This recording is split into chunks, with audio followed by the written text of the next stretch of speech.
Welcome, everyone, to the Methodist Foundation for Arkansas's Endowment Seminar. We are glad you're taking your morning to be with us. Some of the folks on the screen are part of our panelists. I want to thank Janet, who has put a lot of time and organized this, Haley for her work in getting the word out, and then you'll hear from Clarence and Janet and I a little later on, but we are the four folks from the foundation who are joining you, and the rest of the folks here are behind the scenes doing a lot of work to keep things going. But I wanted to just read a scripture and just share a few comments, and then I'll open us with the prayer.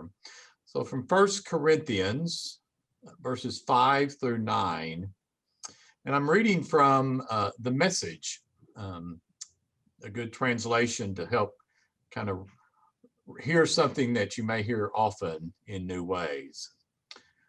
Who do you think Paul is anyway, or Apollos for that matter? Servants? Both of us servants who waited on you as you gradually learn to entrust your lives to our mutual master. We each carried out our servant assignments. I planted the seeds. Apollos watered the plants, but God made you grow.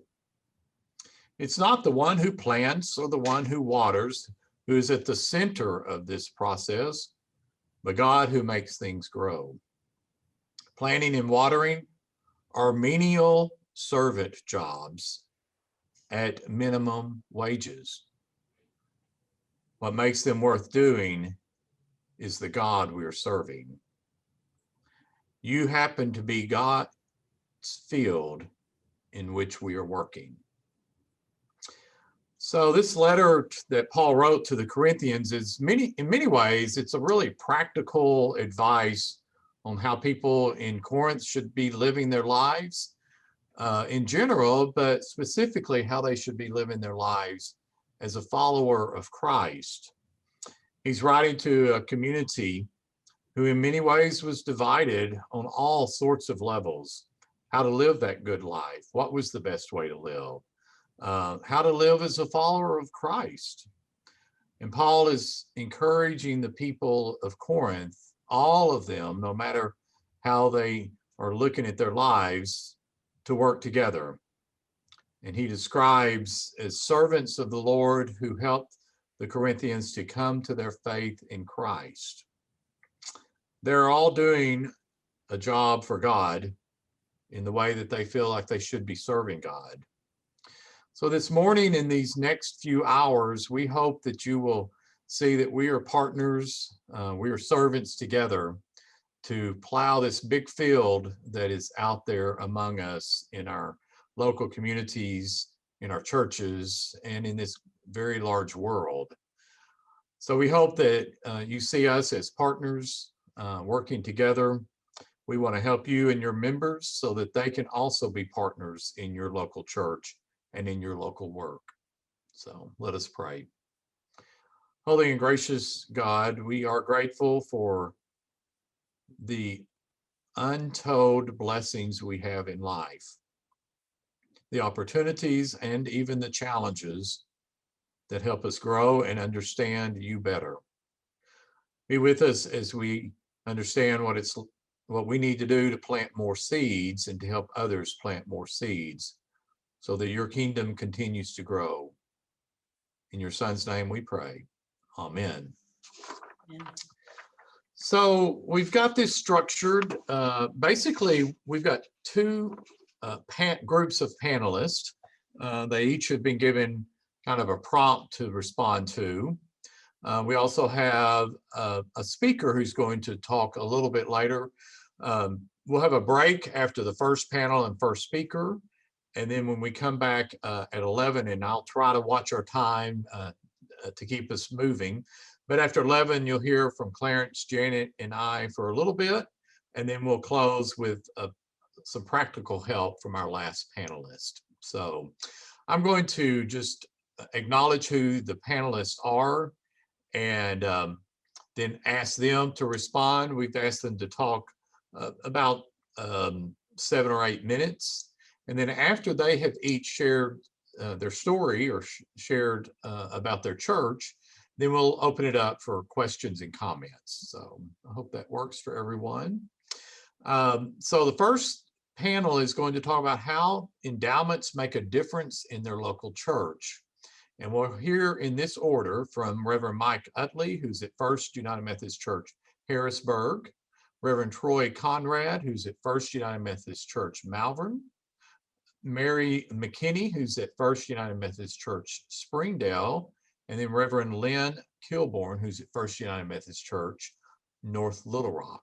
So we look forward to hearing from you. And Mike, I'm looking around. Has Mike been able to join us? Nope. Okay. Then Troy, can you go first? Okay. And if Mike joins us, y'all, Janet, help kind of prompt me in case he does and I don't see him. So one of the wonderful things about the foundation is that every single one of my appointments, we've worked together in one way or another through mortgage investments or estate planning and through endowment programs. We currently have 8 endowments at the foundation, and they range from a small amount from $2,500 to a large amount to $250,000. And the endowments are, they have restrictions that we want. So for like the larger ones, we want only the money to be used for certain things or the principal to be used for certain things. And for the scholarships, obviously they are recurring every year where we use some part of the principal and part of the return on investment from the endowment for it. But one of the wonderful things about it is that we are able to plan for new missions and new programs. Let me just give you an example of one of the missions that we're working on now. We have a wonderful facility. Our physical plant is great. It's right in the downtown of the town itself, and there is no other Red Cross shelter in the whole close vicinity. And so we sat down and we started to do some long range mission planning, and we decided that we want to become a Red Cross shelter. Well, in order to do that, we have to renovate a couple of the bathrooms that we have in order to make it more accommodations for physical disabilities, and also to make sure we have enough. Well, obviously, whenever you're planning anything like this, you need to have your finances in order first. And we looked at our endowments, and a couple of our endowments are for local missions. And we have had such a great return on investment from the foundation that most of the money that we've accumulated after the principal will pay for these bathrooms. And if it was something that we had to just sit down and plan and try to do a stewardship campaign for, and all that long process, this would be something that would be a 2-year project. But because we have these investments, we're able to immediately just kind of sit down and say, this is where we want to be at, and this is the time frame in which we're looking for. And the other good thing about it is that as we look at our return on investments on other things, such as just keeping your money in a checking account, you get nothing for it. It just sits there. But with all of the endowments that we have, we range, I think, from 4 to 6% in some cases for investment returns. Now, that may not seem like a whole bunch, but as a church, that a lot of this money that's given to you through a estate or death or just a grant from some individual in your church will probably stay there for a while.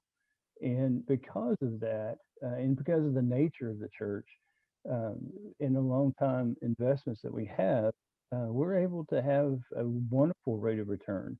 And we're just so excited. In fact, we're fixing to add 2 more endowments to the foundation. I need to talk to you afterwards, uh, because it's something that we are really behind and we really support, because we see the tangible benefits of the partnerships that we developed over the years. Um, Anything great. else you want me to talk about? I can talk forever. No, that's a great opening. We didn't even pay Troy to say those things, or none of these folks. It's all volunteer. So, well, let's move on. Like I said, let's hear from all of them, and then we'll have a general discussion. Mary, you are next on my Sure. list, if that's Okay, all good right. morning. Yes, good morning.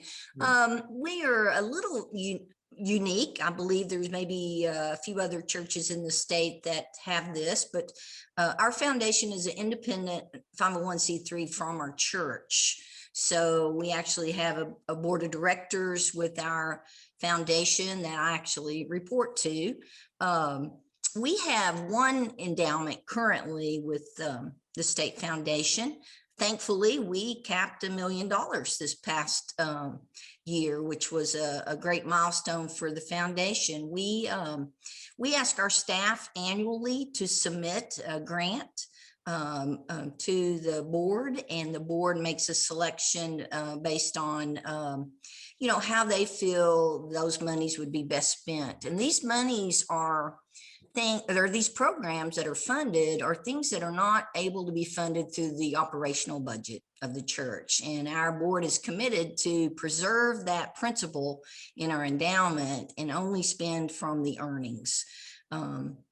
So some of the things that we have funded in the past in terms of the ministries, the leadership staff of our church were able to attend a staff retreat for professional development, and also just for relationship building within that staff. A back to school festival, which was a community-wide invitation, which was great exposure to First Church for our community, to help families that cost a lot of money to get your kids prepared for school. And we have some families that are unable to provide all those things for their children. And so our church provides backpack full of school supplies. Sometimes we're able to give haircuts and school physicals and that type of thing.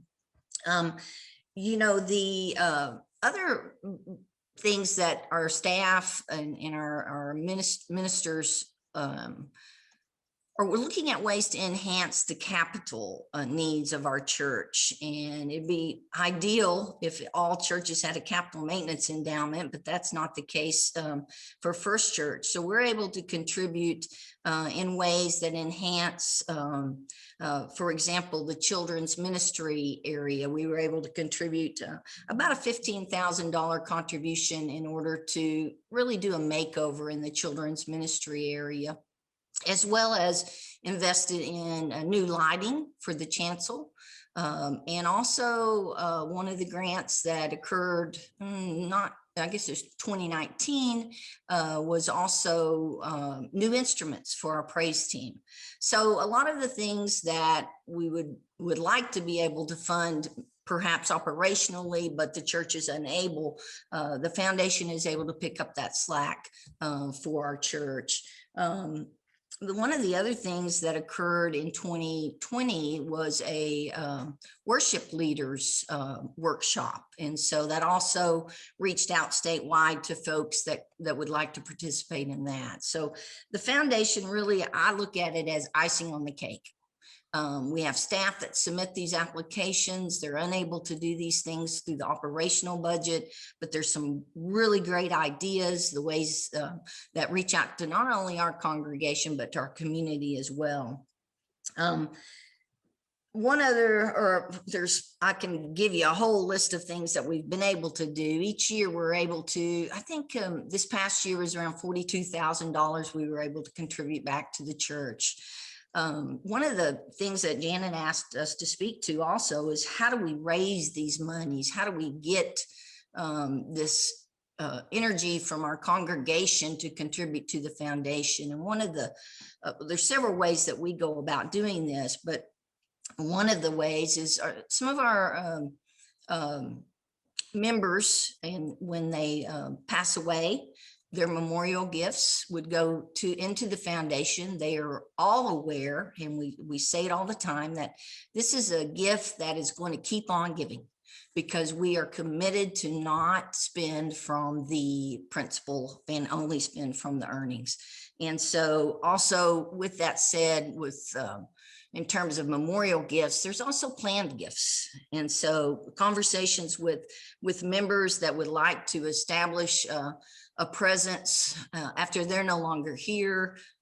Perhaps they've been a longtime member of the church and they want that legacy, their legacy, to remain within the church. So planned giving is also one of the ways. And then there's also just times, and one's coming up, Mother's Day, when, for example, my mother is no longer living, and it's a wonderful way I can pay tribute to her and her love of our church by giving a gift to the foundation. Or perhaps someone's mother is living, or a special someone in their life that is like a mother. And so we acknowledge those gifts through the print bulletins and also through some social media releases as well. And Father's Day, of course, is another opportunity. Just to look at what are those special occasions? Maybe it's Valentine's Day. I mean, we all get to a certain age where we really don't need anything else, right? And it's a nice way to pay tribute to someone's love of the church and their commitment by a gift to the foundation. And we've been very, very blessed in that way, that our members contribute back in that way. So, and I think I'll just stop here and answer any questions that people may have. Okay, sounds great. Thank you very much, Mary. Lynn, let's hear from you, and then we will open this up for questions for all three of the panelists. All right, well, thank y'all so much for having me. I'll echo some of the other presenters. I am grateful that I serve a church that has investments with the Methodist Foundation.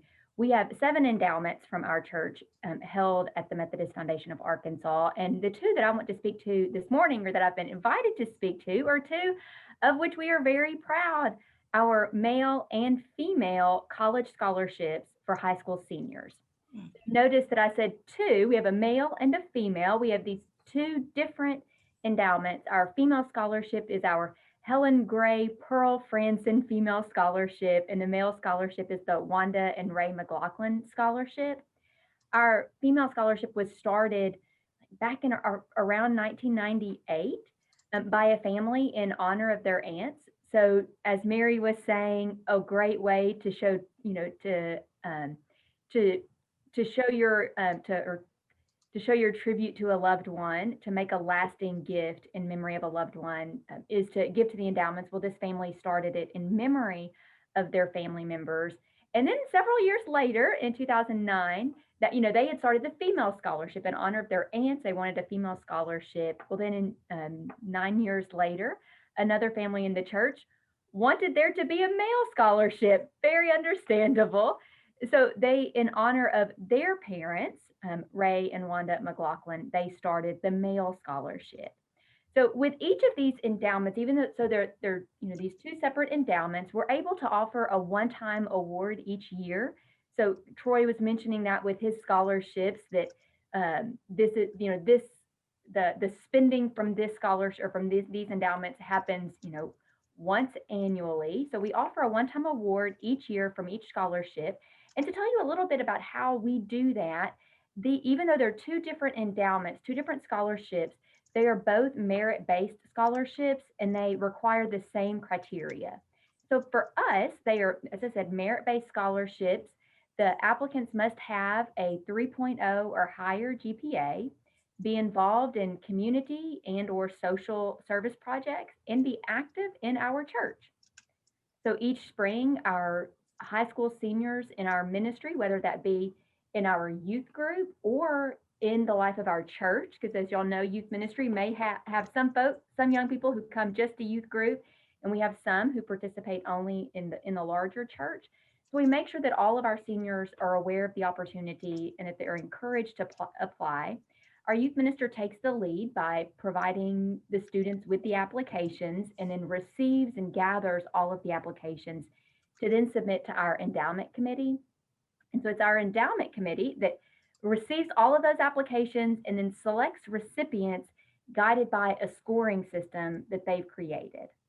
And so the scoring system that they use is based on they have four categories: their transcript, their honors and recognition. They are required to submit an essay and a recommendation letter.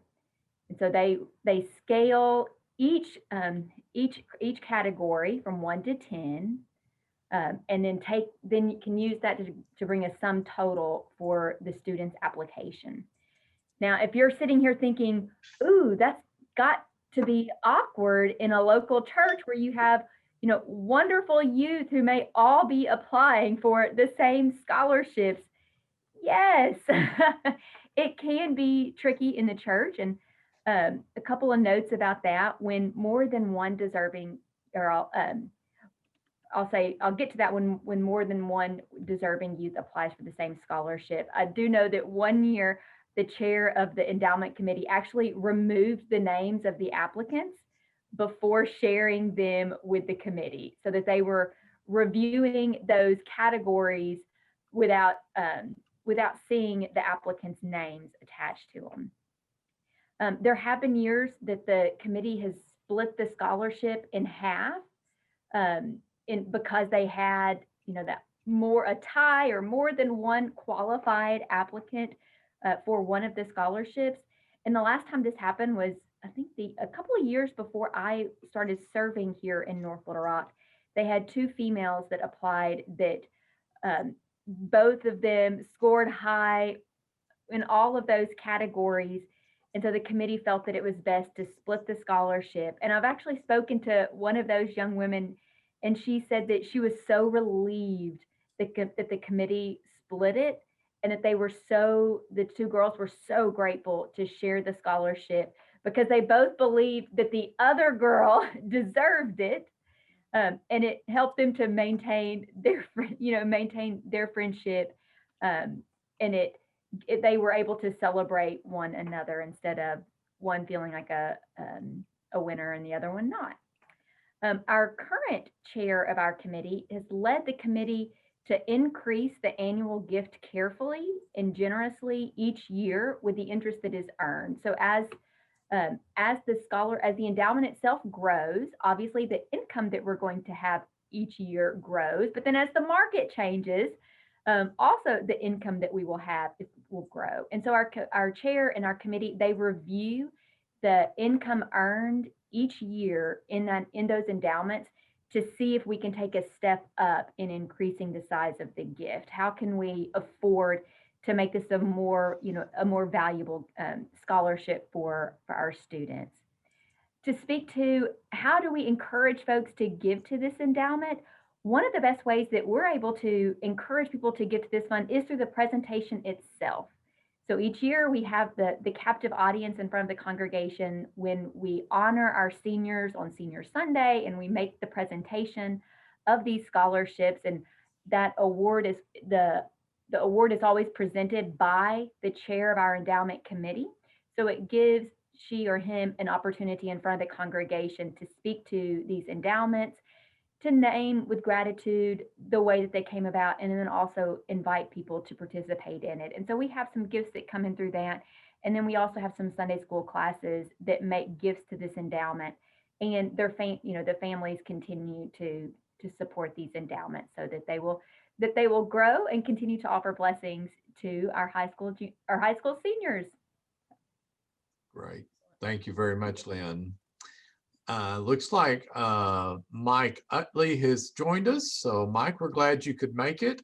And we're going to let you, if you would, speak to the group, and then we're going to hear, responses from everybody for the four panelists. Well, thank you for, I'm sorry I was a little bit delayed in getting on, but I'm glad to be here. And it's just to talk a little bit about how we're set up with our accounts for the Methodist Foundation at the Harrisburg Church. I was pleased to see this set up when I became pastor here 4 years ago. I had tried at other churches to use the Methodist Foundation for endowing future works for the church, and found this to to be obviously something that is a great tool for any church to have and to participate in. What we do with our church is we have some basic funds that help run some of the church operations. We have a very old cemetery that goes back to the original date of the founding of the church here back in the 1850s. And we use one of those funds to help run that cemetery, because that involves a lot of work. And we have a committee that helps with that. I have a chairman of that committee. We have to do occasionally works on gates, fences. We had a tornado that hit the cemetery a few years back. We were able to use some of those funds to help clean up the cemetery, and was fortunate that we had those monies. We also have what we call, it's a Bernice Whitaker Music Enrichment Fund. And this is a fund for two things. It helps us to provide and keep up our musical equipment, our grand piano, our organ, and all of our other musical equipment, everything from sheet music, even when we have cantatas and other concerts. This money is utilized to help provide a quality musical experience for the church. We have a committee that meets for that. That votes on whatever we do. I think that's really great. It's not just something where the pastor walks in and says, we're going to do something. This was set up very cautiously so that we would use the money with the rest of the church in agreement. Last year, for example, we needed about $7,000 worth of work done to our organ. And this was accomplished through this fund, and everyone agreed to that. And it was passed to the church. And it really improved the quality of our music. And we were also able to have some accompanists last year for Easter before COVID broke loose. We haven't used a lot of the monies this year because of COVID, but it has been it's been an enhancement, or used for enhancement of our worship services, and to give people experience. And we also have a scholarship fund attached with that for music. Because they can work locally going through Arkansas State. And so that's kind of tied in there to help us continue to get quality musical professionals into the church. So, like I said, the way we're organized with it, this is excellent monies for us to have for the things that come up that are necessary, but it's also important for us to have a good committee of people for each of those areas, that we can have good communication so that money is spent in the way that it was set up to be done. And like I said, it's been an excellent and valuable resource for me, not only as the pastor of the church, but also for us, and continuing to provide in a time where it's been a little bit challenging for monies. We've been able to do some great things and continue to do great things for the church. Great. Thanks, Mike. All right, you've heard four great folks share good testimonies, really how ministry is being enhanced. So let me just open this up for questions, and we'll just, unmute. Everybody just can unmute yourselves, and we'll just have a conversation. We're a small enough group that you can ask specific panelists or just a general question, and the panelists can kind of respond.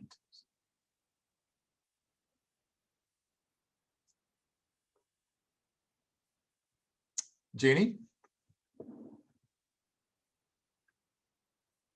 Yes, I had a question for Mary in Springdale.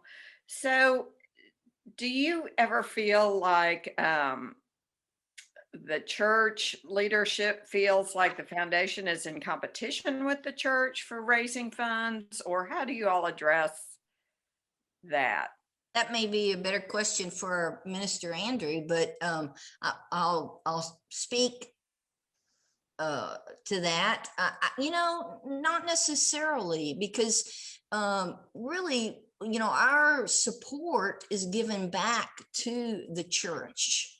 And so I've been in this role about 2.5 years, and I have not had any experience where I have sensed that, since these monies, our foundation's mission is to support the ministries of First United Methodist in Springdale. And so our monies aren't given outside of our church. Certainly some of those programs serve community wide and members that aren't, but I've not gotten a sense of that.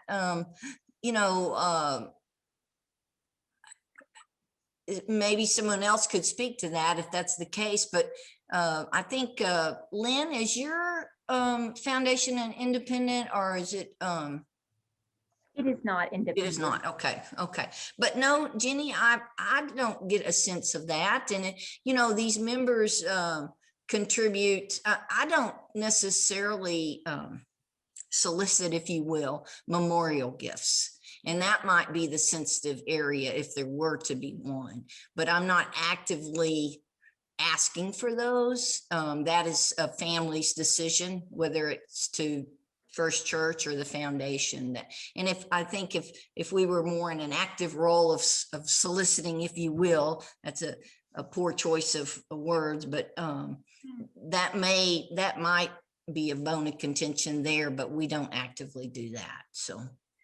And how long have you had a separate foundation? Since the origin of the foundation, so about 10 years. Okay. Mm-hmm.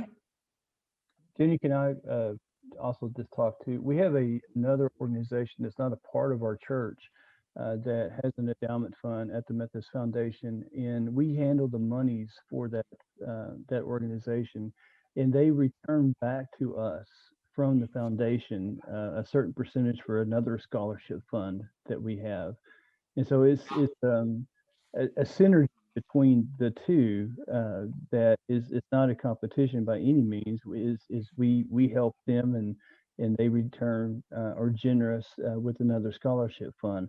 And that's the wonderful thing about the foundation, is that whatever endowment that you want to set up, you can word it, and they will work with you to make sure that wording helps in your local church setting. Any other panelists want to respond to that? Other questions? I saw a hand go up about the time. There we go. Go ahead. Yeah, I had a question for Troy or Lynn. It sounds like you have several different funds. Do you have different groups handling each of the funds, or do you have one group that handles all of your funds? Go ahead, Lynn. Okay. Currently we have one group that handles our fund, that handle our funds, or actually I guess we do have various groups that handle them. I would say our biggest umbrella is our endowment committee. So anytime there's going to be a release of funds, it goes through the endowment committee. However, the endowment committee realizes, with the diversity of the endowments we hold, that they don't need to be making the ultimate decision or making those decisions on their own.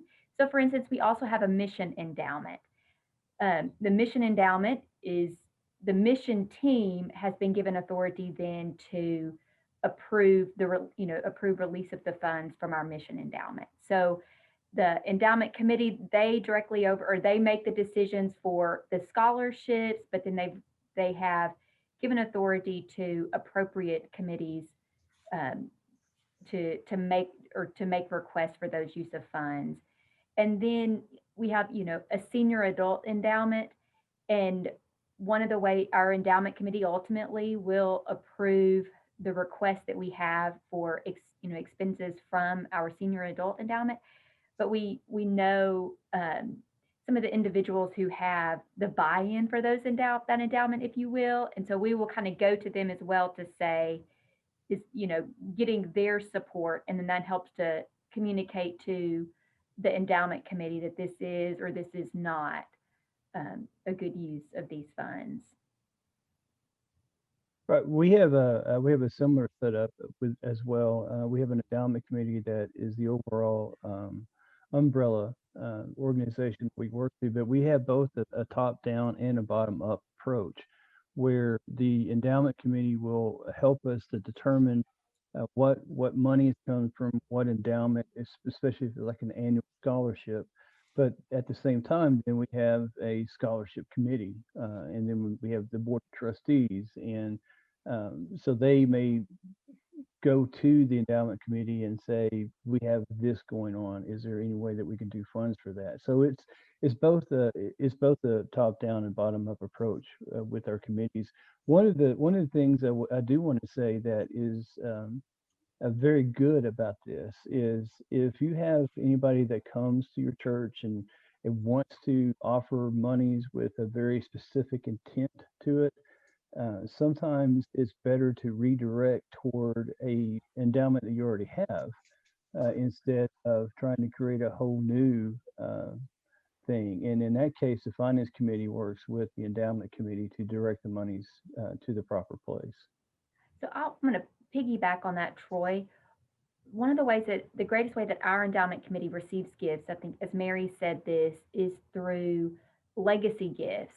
And so folks who have left the church in their will, and our church made a policy going through our board of stewards several years ago that anytime we received an end of life gift, whether that be someone, if that was someone included us in our will or we're getting a portion of their estate, anytime we receive a large gift at the end of life, and even if this has happened before, that we lost a member in our church, we provided their funeral, and then a very appreciative family member made a gift of $10,000 to the church, and we said, "Ooh, they just made this. This was not from the estate. This was just a large gift in their memory."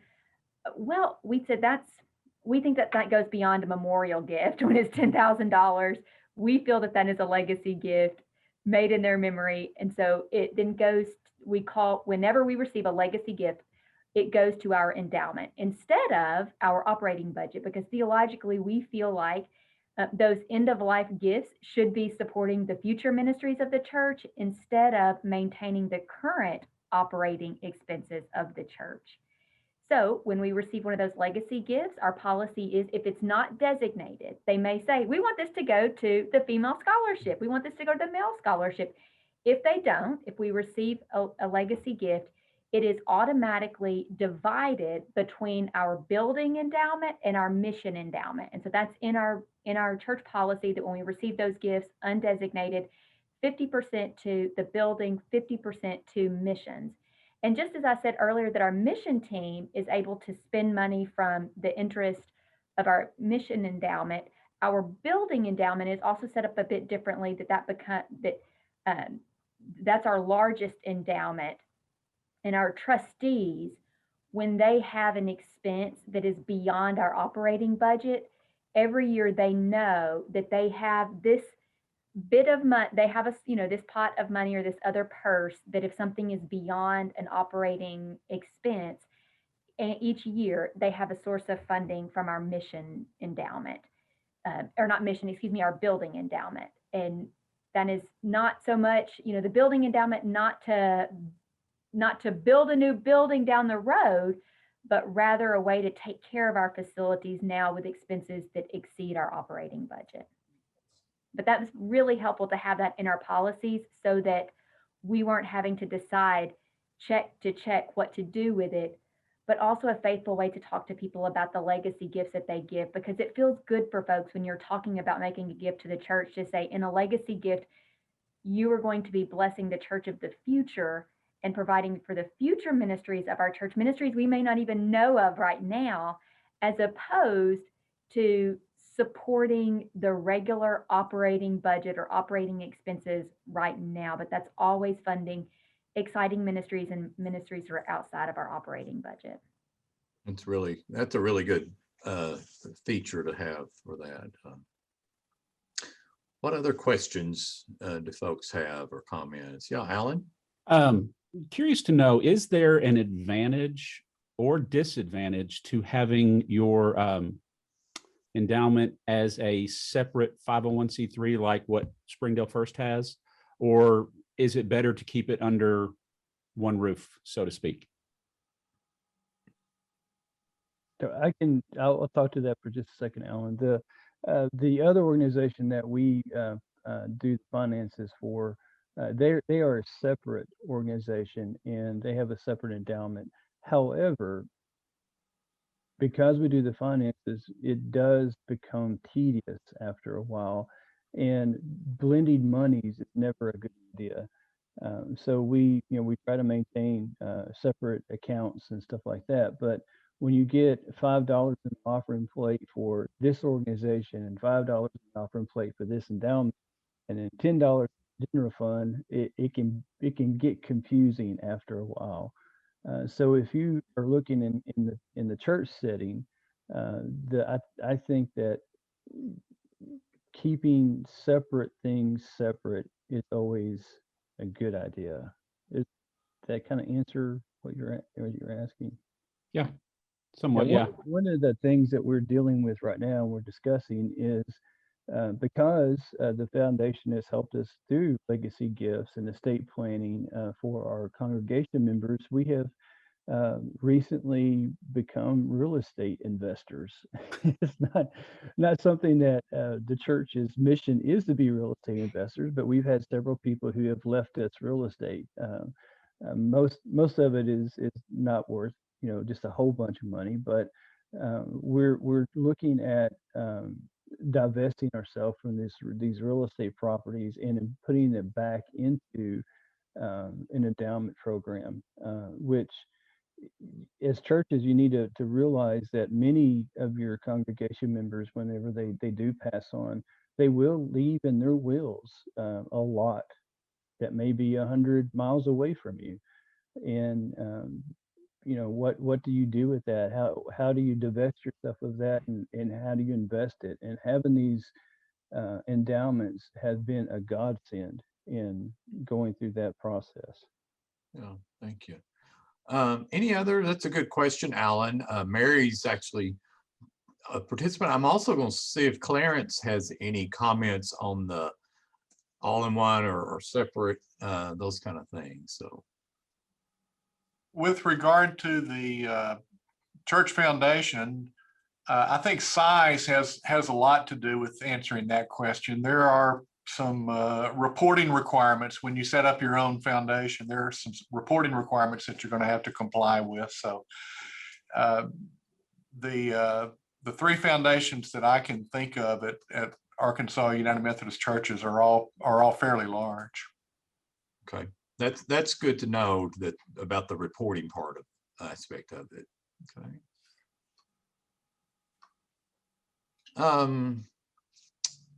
We've got about 5 minutes before I see that our speaker has joined us, and we can certainly start with her remarks, but I want to give anybody else have questions for our panelists.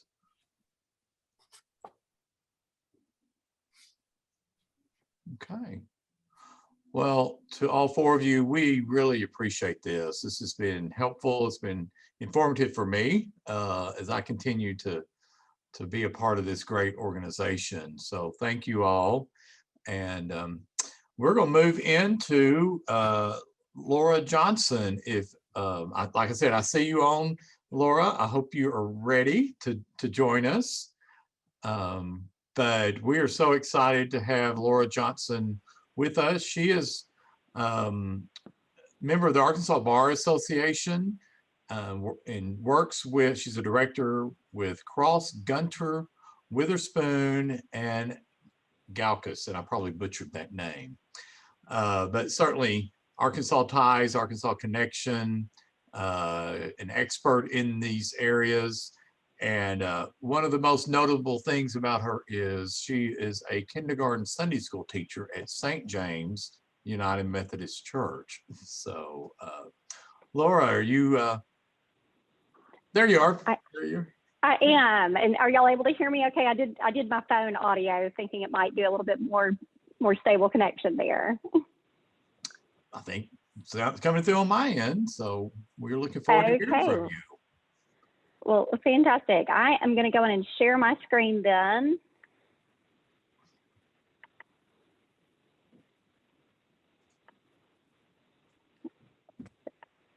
Okay, and is everybody able to see that okay? Fantastic. Well, so I should confess, I started with the kindergarten Sunday school, and I followed my oldest child through elementary. And so I've actually taught just about every grade of elementary Sunday school at St. James. I think with a newborn, I might have skipped the fifth grade year, but I've not done the kindergarten in a few years. So I should update my profile there a little bit. But I have been largely a lifelong member of the Methodist Church, and am always very appreciative of all that it has provided in my life. So I am going to start. I know y'all have already been talking about endowment funds, but I will rehash that just a little bit, talk about what they are and how the church can encourage members to help them grow. And then we'll move into talking about estate planning, which is really how we're going to talk about how it'll make it grow. And so starting with the definition from Black's Law Dictionary, I'm just focusing on that first definition, and it says it is a gift of money or property to an institution, such as a university, for a specific purpose, especially one whose principal is kept intact indefinitely, and only the interest income from that principal is used. And so going a little less legalese, essentially it's a gift or accumulation of gifts. It is going to keep the principal intact. We're not going to touch that principal. And so that means you've got that indefinitely to provide gifts on an ongoing basis to your church. And I think another way to say that would be, thank God for this gift, too wonderful for words. You can have endowment funds, and I think y'all have already discussed this again, but that are very general in nature. So it would just be a general benefit for your church. So just almost any way you can imagine. It gives the church some flexibility if there was a lean financial year, or if someone had a new idea that needed some seed money to help it get started. That's the kind of thing that general purpose endowment fund could be used for. You can also see them geared towards very specific purposes. So you might see an endowment gift that's left to the youth ministries of a church, or for beautification of the church. You might also see one that is to benefit the music program. I will pause here to say sometimes people want to do really, really specific things with their gifts to the church. And although that is wonderful, I'll tell you from my side of it, I try to direct them to that broader purpose rather than a very, very specific purpose.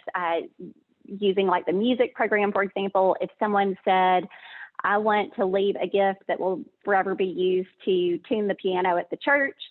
Well, maybe you've got a member at some point that can tune the piano and you don't need those funds. So it'd be really great to be able to use that gift in another way.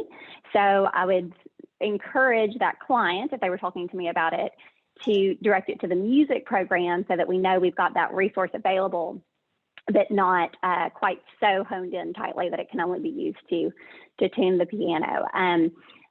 On the examples here, I have to put my kids up every now and then. So you've got my kids for the example of the youth ministries photo there.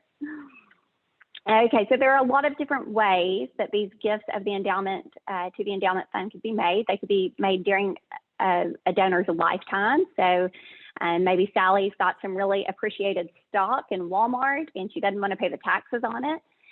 If she were to give that to a group like your church during her lifetime, she could benefit you while also avoiding the taxes that would be due if she were to, say, cash the stock in or sell it. Of course, just write a check from someone's account. There also could be a situation where someone has entered the required minimum distribution phase with their IRA. And so if they were to assign those distributions in the right way, they could again get a greater tax benefit from directing those directly to the church's endowment fund. There are countless ways we could do a lifetime gift, but those are just some examples. I'm sure y'all are familiar with and have dealt with some of those. And then for the gifts on death, there could be a lot of different ways we see those happen as well. So it could be as simple as a church or the endowment fund being named as a beneficiary in a donor's will. It could be a beneficiary designation on like a bank account or an IRA or life insurance, some other kind of a account or asset that has a beneficiary designation. There could be some annuities set up. And again, there are just more ways than we could accurately capture in one short presentation. But of course, the way we give is almost limitless. We can come up with as many different ways to give as we can assets. But here is where we kind of start the transition though. I have clients come into my office so frequently and they want to make some kind of charitable gift, but they have these hesitations. And sometimes those hesitations may be related to who they want to give their gift to, or how much they want to give, or how they want to give it. Maybe they're not sure exactly what asset or when, or things of that nature. And I can do a little bit there, but my role is not really to tell them how to give their money. It's more to help that happen once they've identified that goal. And so I would encourage you all to help educate them on the options that are out there in terms of making sure your congregants know that you've got an endowment fund and what that fund can do for the church. I love it when I have charitably motivated clients that come in and talk about that. Sometimes they have these really specific ideas, but sometimes they just know kind of broadly that they want to do something. And so I think the more education they get about options that are available and already in existence at their church, the more likely they are to come to me and say, hey, I know that my church has this great endowment fund. I love the idea of this lasting legacy that I know is going to give my church resources for, years and years to come, well beyond my lifetime. They're going to love that idea and having that information. Also, make sure that they know what options are out there. And, maybe someone has that stock and they don't even think about the fact that they could give it to the church, or maybe they have, I think y'all were talking about some churches have found themselves in the business of owning real estate where they maybe didn't anticipate it, but let them know that you can take these things and still use them to further that legacy. And finally, the estate planning piece, and that's really where I would come in most chiefly, is helping them implement an estate plan that will benefit that endowment fund. And again, we can write that as broadly or as specifically as the client wants. But at this point, I'm going to kind of pivot, and I am asked pretty often to help congregants or other people just understand what estate planning is. And so I'm going to kind of take off your ministry hat for a minute and kind of put you in the old normal layperson hat for a minute to talk about just what estate planning is. And these are the messages that you can sometimes use to convey to your church about what options they have. And so in talking about estate planning, we'll start by talking about what happens if someone does not plan. We will look at what is a good estate plan and what the most important documents to have in place are. Okay, so if you do not plan, the state of Arkansas is kind enough to plan for you. The only issue is it may not be what you were looking for. And in fact, I frequently find that people have a misconception about what would happen under Arkansas law if they were to not plan. But the biggest thing I would point out is that you're waiving your rights. You're waiving the ability to choose whether you would be buried or cremated. You're waiving the ability to choose where your remains will go. I'll share with you an anecdote of, it was about 10 years ago now. I was spending my Labor Day weekend preparing for a hearing over whether or not a gentleman would be buried in Texas or in Arkansas. He'd grown up in Texas. He'd spent all of his adult life in Arkansas. His family felt very strongly on both sides of this issue that he absolutely positively wanted to be buried in opposite locations. The family came to me initially, the side that wanted him in Arkansas, and said, hey, we want to sue our family because they are trying to get dad to Texas. And I said, let's not sue your family. Let's back it up and see if y'all can work this out. And they did that. And then they called me a couple of days later and they said, essentially, the funeral home has said they're keeping dad on ice until we get a court order. And I said, well, okay. And so certainly I never want to see that we're suing family members. But when the funeral home says we have to have a court order, there's not much choice left. And so I would encourage people, when they know what they want, to put it in writing and give their family that gift of knowing that their wishes are being carried out. So you're also waiving the right to decide who controls your money. I'm sure nobody on this Zoom call would be familiar with it, but every now and then people have someone they really don't want touching their money. And it seems like those are the first ones to the courthouse to say, hey, pick me to be appointed. So again, you've got the ability to make that choice so that it's someone that you trust to make wise financial decisions. You waive the right to control who would make decisions for your health care. And you waive the right to name a guardian for your children. If you have minor children, that can be, of course, a big part of it. But all of these decisions that Arkansas kind of defaults to, that would be intestate succession on death. And again, it just may or may not work out the way you would want it. If we were able to do in person, I would ask for volunteers right now to say, do you know what happens on death by default when someone dies? I won't make y'all do that unless anybody just wants to jump in here. But I'll tell you, most people kind of assume everything goes to their spouse, and that is not the case. Now, if it is jointly owned with your spouse, yes, the surviving spouse would typically be the owner. There are different ways it could be titled that may or may not cause that to happen. But essentially what's going to happen is 1/3 of your personal property is going to go to your spouse, and a 1/3 life estate in your real property is going to go to your spouse. And then everything else is going to be divided up between children if you have them. If you don't have them, I'm not going to go through all the details, but there are different rules that kind of start coming into play, and it would depend on how long someone has been married. And if someone's not married, essentially we're going to go up to parents and then kind of go out the family tree from there. So lots of different things could happen, but if it's not written down, it's not going to matter in terms of the plan. So on that note, here is an example. This is an older example, but it's a great one because Bob Magnus was from Colorado. He had amassed quite an estate during his lifetime. He sold out, I believe, to AT&T. It was one of the big companies, and he had quite a large estate.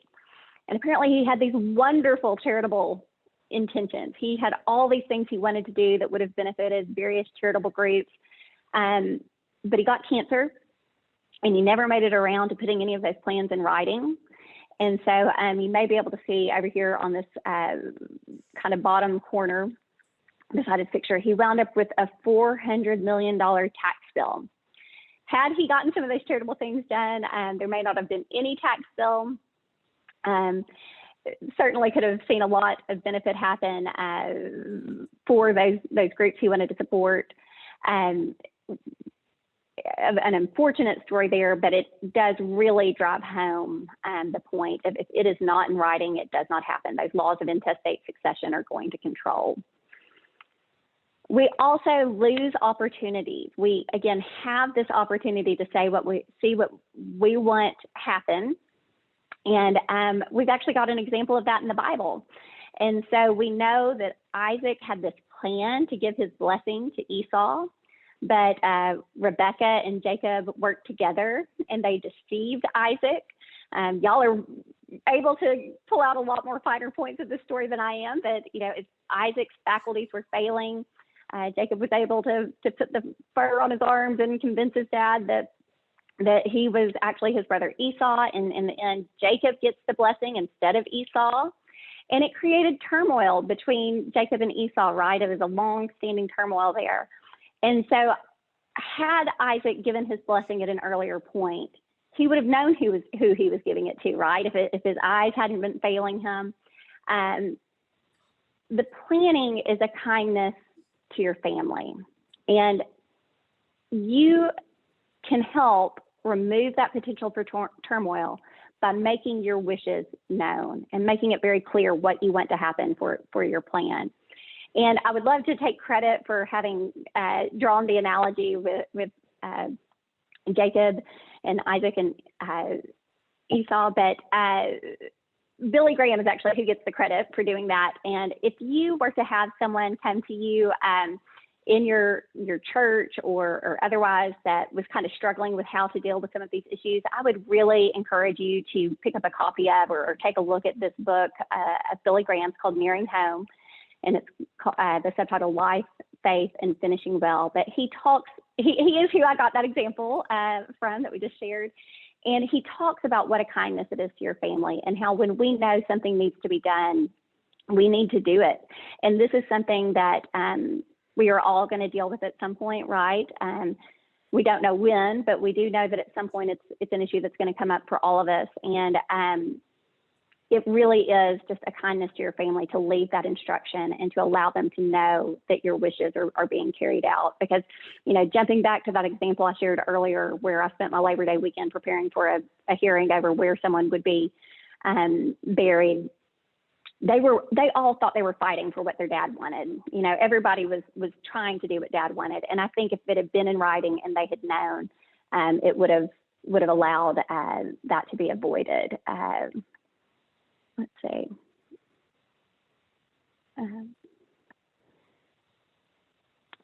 Okay, let's see. Nope, my slide's not advancing. There we go. So what is an estate plan? You know, a lot of people hear the term estate planning and they get like this Bill Gates idea in their mind. You know, I mentioned the $400 million tax bill in our example earlier with the Colorado example. Most of us don't have $400 million tax bills. Most of us don't have $400 million to even have paid the tax in the first place, right? So it is not just for the Bill Gates of the world. It is for those of us that have family members and loved ones in any kind of property whatsoever, whether it's a small checking account in a modest home or whether it's a mansion and much more. But a good estate plan is going to control my property while I'm alive and well. It's going to provide for myself and my loved ones if I become disabled. And it's going to give what I have to who I want, when I want, and the way that I want.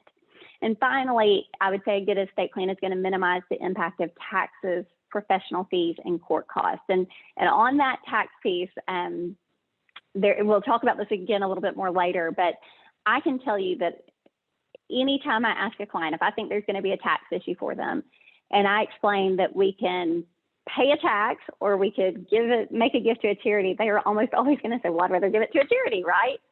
So, you know, when we have that planning option, we can look at the minimization of taxes.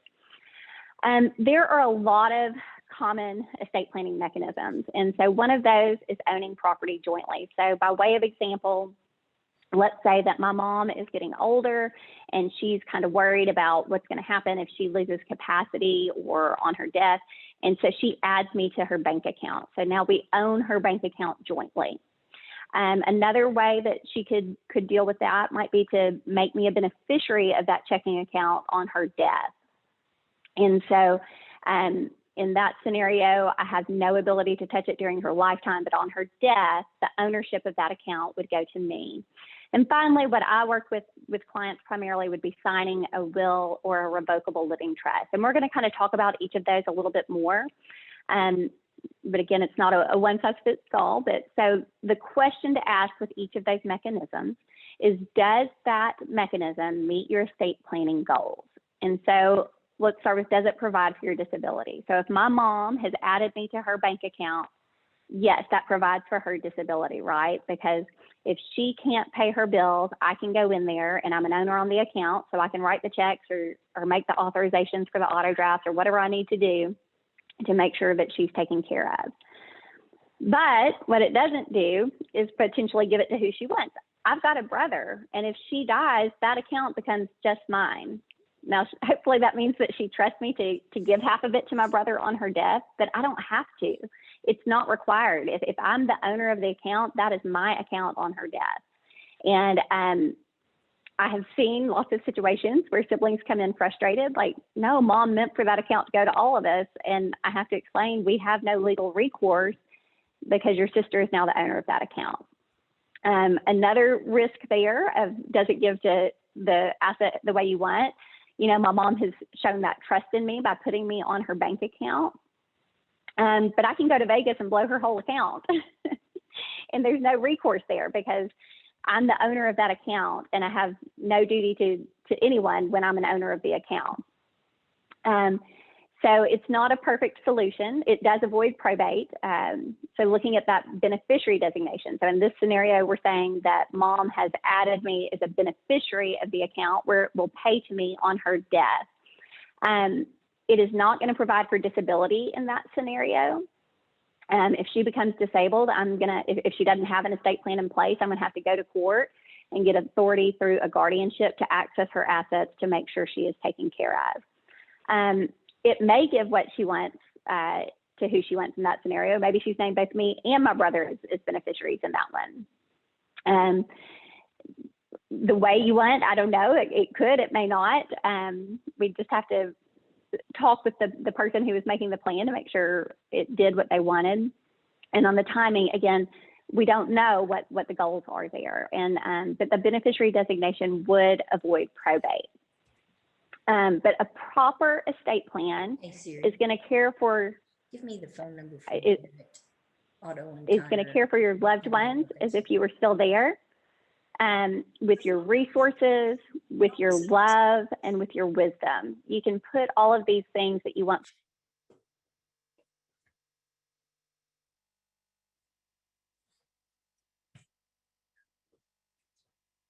Good morning, Tyler. I'm Mary McKinney. How are you?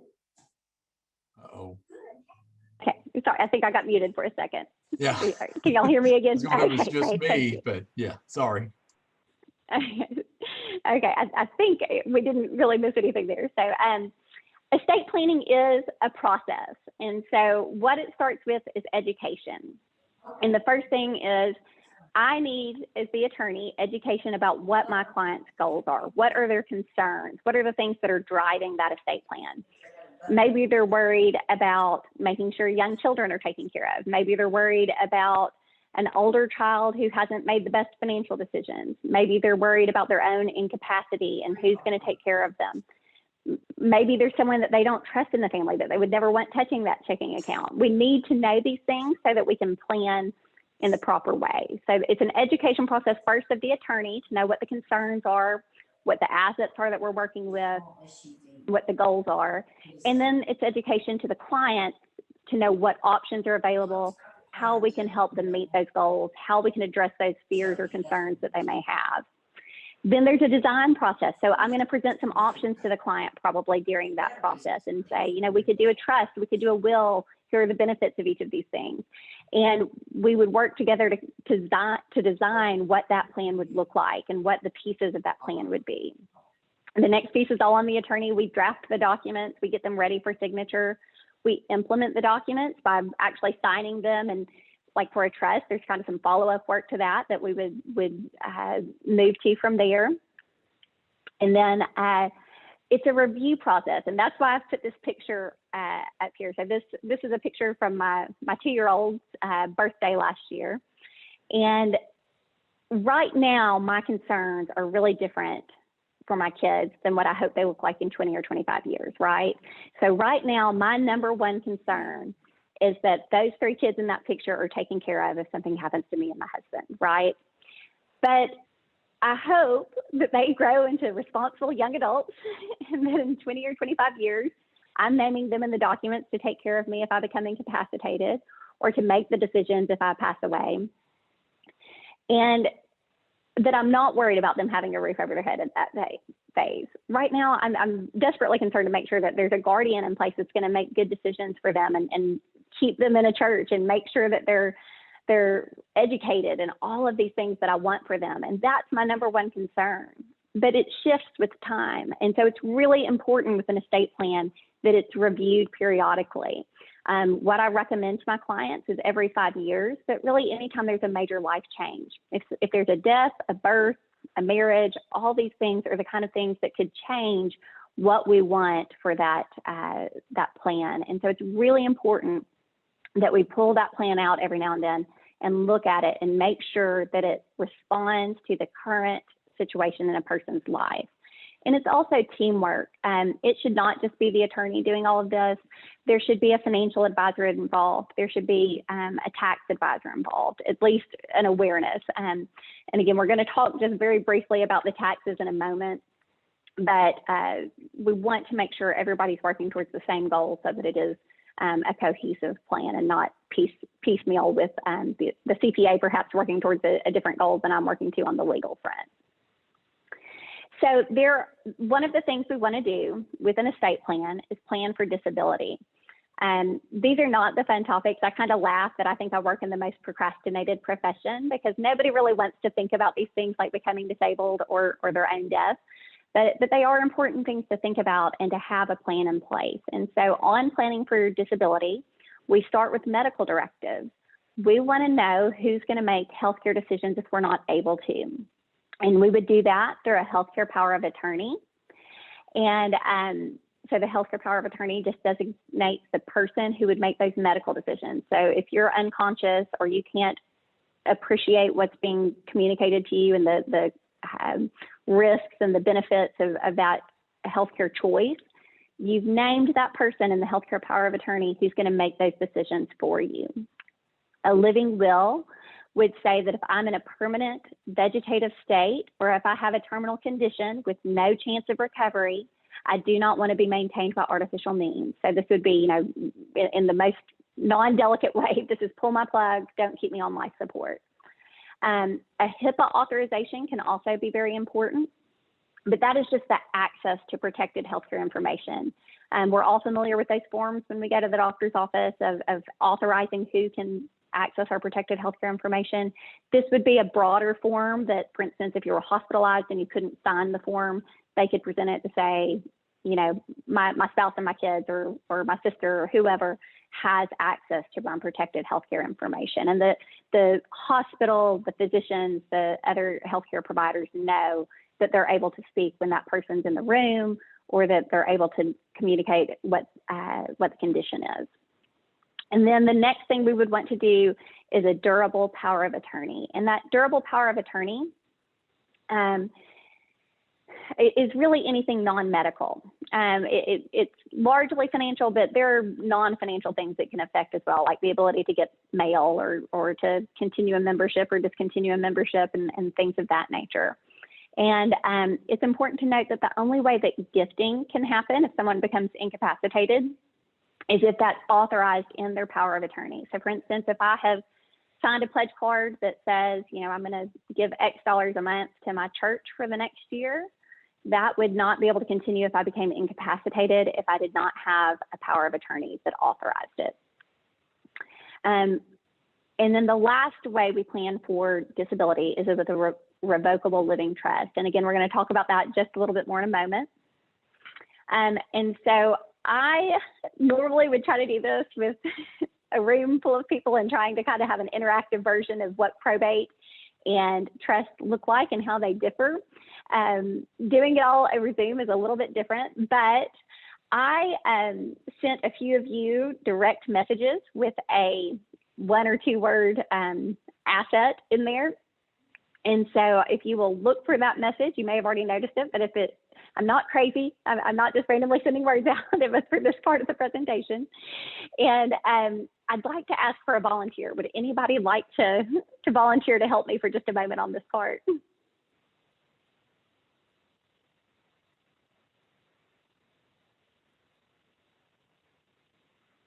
Anybody? Bueller. We got one person who. Oh, we've got someone. Okay, let's see. Looks like Troy was leaning Shelley, up are like you- he was about to. I'll be more than happy to help with anything you want. All right, there you go. We got you one. Okay, thank you so much.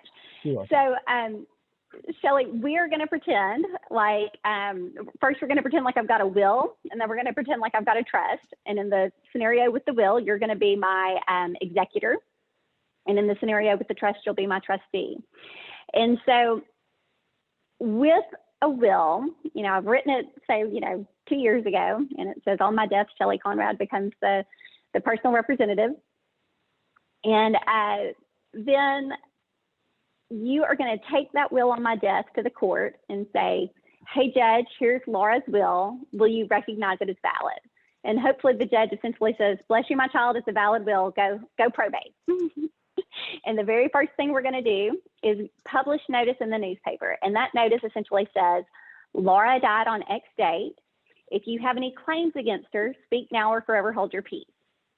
And so for 6 months, those creditors can come forward and say, Laura owed me X dollars or whatever the case may be. And so During that 6 months, there's not a whole lot we can do without court approval. That's not to say we can't do anything, but it's the small things. We only really want to do small things without court approval. So you're going to get those claims coming in. And the next thing you're going to do is file an inventory with the court. And that's just exactly what it sounds like. It's an inventory of what my assets were. And so you would have to go on a hunt for all of my assets.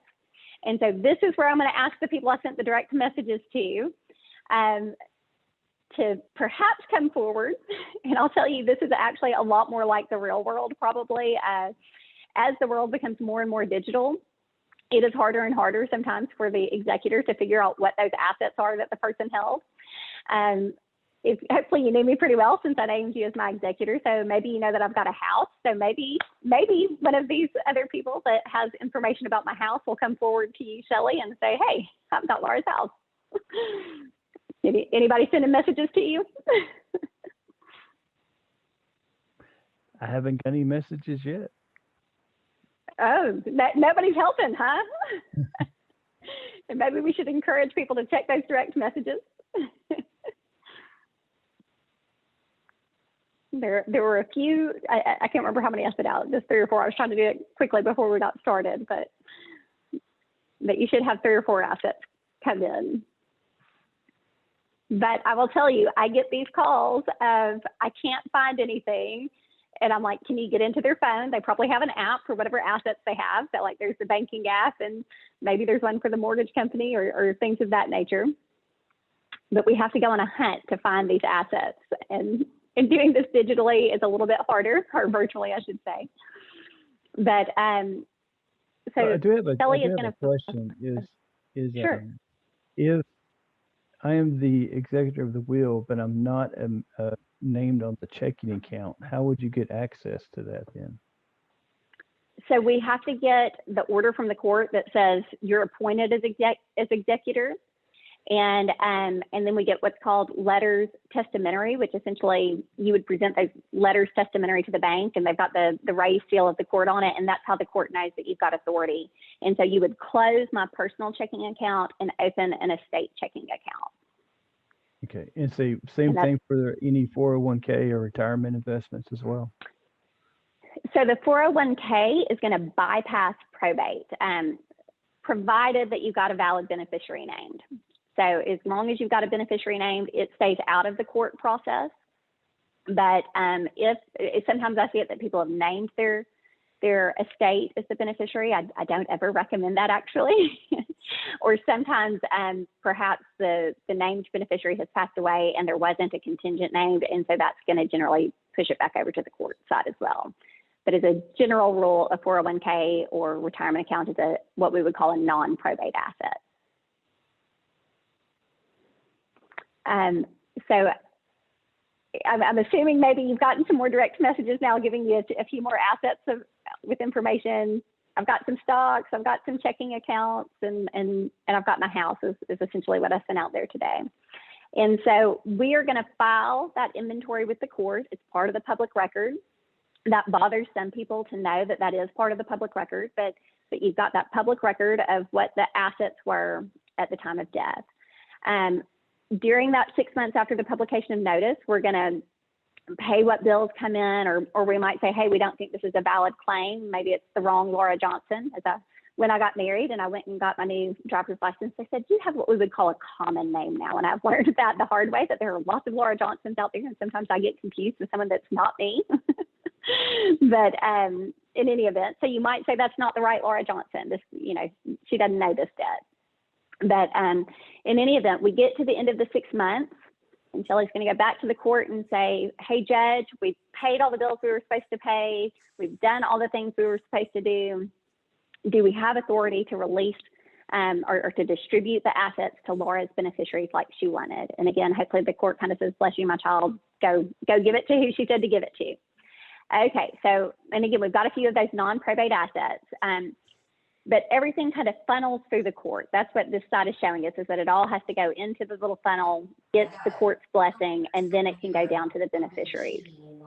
In a best case scenario, a probate is going to take about 9 months. That is a best case scenario.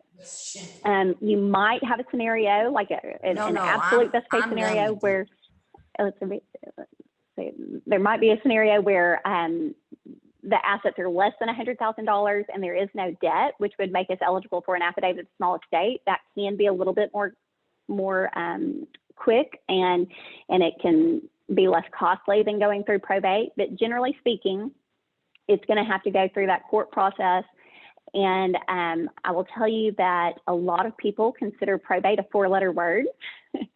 I am not one of those, but I've never had the families I was working with get to the other side of probate and said, let's do that again. So the alternative to probate would be a living trust. And I like to think of a living trust as a bucket. And so in this scenario, during my lifetime, I've created my bucket. And I've retitled my assets in the name of the bucket. So instead of my house being in my name individually, it's now going to be in the Johnson Living Trust, or whatever my trust is named. And on my death, I said that Shelley is going to become the trustee, which means he would control what happens with those assets on death, or in the event of my incapacity as well. We do not have to go through the court process at all if all of my assets are titled in the trust. 401ks, generally speaking, are still going to be outside of the trust. That's not 100% true, because like in my scenario with minor children, I'm going to name the trust as the contingent beneficiary. I've got my husband named first, and if my husband were to predecease me, I want it to go into a trust for my kids, because I don't want them turning 18 and getting, resources to make bad decisions. But in any event, can I ask a couple of questions real quick? Absolutely. The first, my wife's name is Shelley. I'm on her account. I'm Troy. Oh, I'm sorry. It's okay. No Troy, problem. I'm so sorry. So my question is, so let's say you have a collection of antique Coke bottles. Does that go into an inventory that goes into probate, which would probably have no value whatsoever except to the family? So a lot of times things like that might be listed just as personal effects and assigned like a lump value. So we might not itemize sofa, antique soap bottles, etc. We might just put them all in a lump category. But and here's the thing: I've recently attended a couple of seminars on trying to help make sure we avoid fights on even things like that. Because sometimes those are the things that the family members are really concerned about. Like maybe I really want my mom's, glass pitcher that isn't even worth 50 cents, but she always made me orange juice in it, and I love that pitcher, right? Mm-hmm. I know someone who the cookie jar, which probably didn't have much monetary value, but the siblings kind of were at odds a little bit over who got the cookie jar. So we do want to actually include what's called a personal property memorandum, where my clients can handwrite, like, I want Laura to get the cookie jar, I want her brother to get the soap bottles, or whatever the case may be. And will that go through probate? It depends. If we're in a trust, it's not going to go through probate. If we're in a will, yes, it's going to go through part of the probate process. Okay, that was my follow-up question. In the trust, if it still had to go through a legal process. So there is a process. So it's called a trust for a reason. You need people that you trust to name as who's taking care of it. But it's going to bypass the court process entirely. It can happen much more quickly. So, I won't give an exact timeline, but if everybody signed waivers and said, I'm not going to contest the trust, I think it's valid, I waive any claims against anybody on this, you could do it in 60, 90 days pretty easily on a straightforward one. Now, there are things that could make it take longer. Please don't hear me saying that all trusts could be administered within 60 to 90 days, but it's certainly less than that 9 months that you're looking at with the probate process. Because again, we've got that 6-month waiting period. Generally, people aren't in my office the day after someone dies. And so it takes them some time to kind of shift from like the emotional aspect of someone's death to kind of that business aspect of someone's death. And so it just takes some time on that. It takes time to submit things to the court, get the judge to review it, and hopefully, you know, again, give us an approval. Of course, there could also be the scenario where someone contests what's going on there, but generally, hopefully we've got a smooth, easy process that's going to go straight through. But no court involvement. So the trustee is going to provide information to the beneficiaries or to the guardians of the beneficiaries if they're minor children. And that's how it's going to go through. Hopefully it is still very transparent for the people that are involved so that there's not any distrust or whatnot, but it can happen much more quickly, but there is no court oversight. And you would still document everything in writing though, and have signatures to give us a paper trail of what happened. Okay. So had we been doing this in person, Troy, I would have had you gathering up those physical assets during the process of the probate and put them all in a basket. And then that basket kind of represents our trust. But you can kind of tell from our conversation, it's a little bit easier to do the trust, right? We're not having to go through quite as many hoops. It's less costly. It generally is a preferred process for people. And so that's kind of what I generally would steer people to. It is not an absolute there. There are certainly scenarios where someone may not need a trust, so it's not an absolute. But for most people, and sometimes it's a very simple living trust, but a trust is going to be a good solution that avoids probate and saves costs. So kind of as we discussed, it's going to plan for disability. So if I became disabled, Troy could step in and use my assets to take care of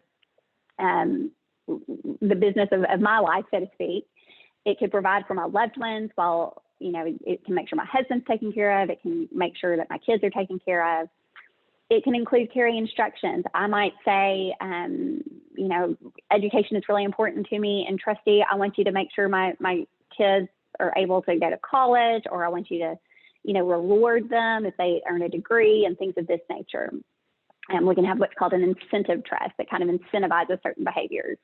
It can address fears. It can reflect love and values. I've had clients that have required their beneficiaries to make a charitable contribution from their share of a certain percentage. And so they couldn't get their share until they chose a charity to give to. So we can pass on those love and values. If we have all of the assets titled in the trust at death, it is going to avoid probate. They are valid in all 50 states. They are private and confidential. And so here is where I'll use the example of the privacy versus the public nature of a will. So this is an actual excerpt of Jackie Kennedy's will. I'm actually kind of shocked that no one said, hey, Jackie, why don't you do a trust? But here we all can see what she gave to everybody. You know, she gave her signed copy of Robert Frost's inaugural address, or the inaugural address signed by Robert Frost to Alexander Forger. She gave the bust, the Greek alabaster head of a woman to Maurice Templesman. We really shouldn't know this stuff, guys. Like, it's not our business, right? But that's what a will does. It creates this public record. So, you know, by way of example, this was actually a little bit harder because at the time her estate was probated, it was not all online, but now everything is online for the most part in Arkansas. So I'm here in Pulaski County. We've been online for a long time. There were a few counties that were holding out in Arkansas, but I think the pandemic has pushed just about all of those to online records. And so if I have a will, that public record is there and people can see exactly how I took care of my family or who I did or didn't leave things to. And like I said, there's that inventory. So whoever's curious is able to just click around on a few buttons on the computer on the circuit clerk's website and see that information.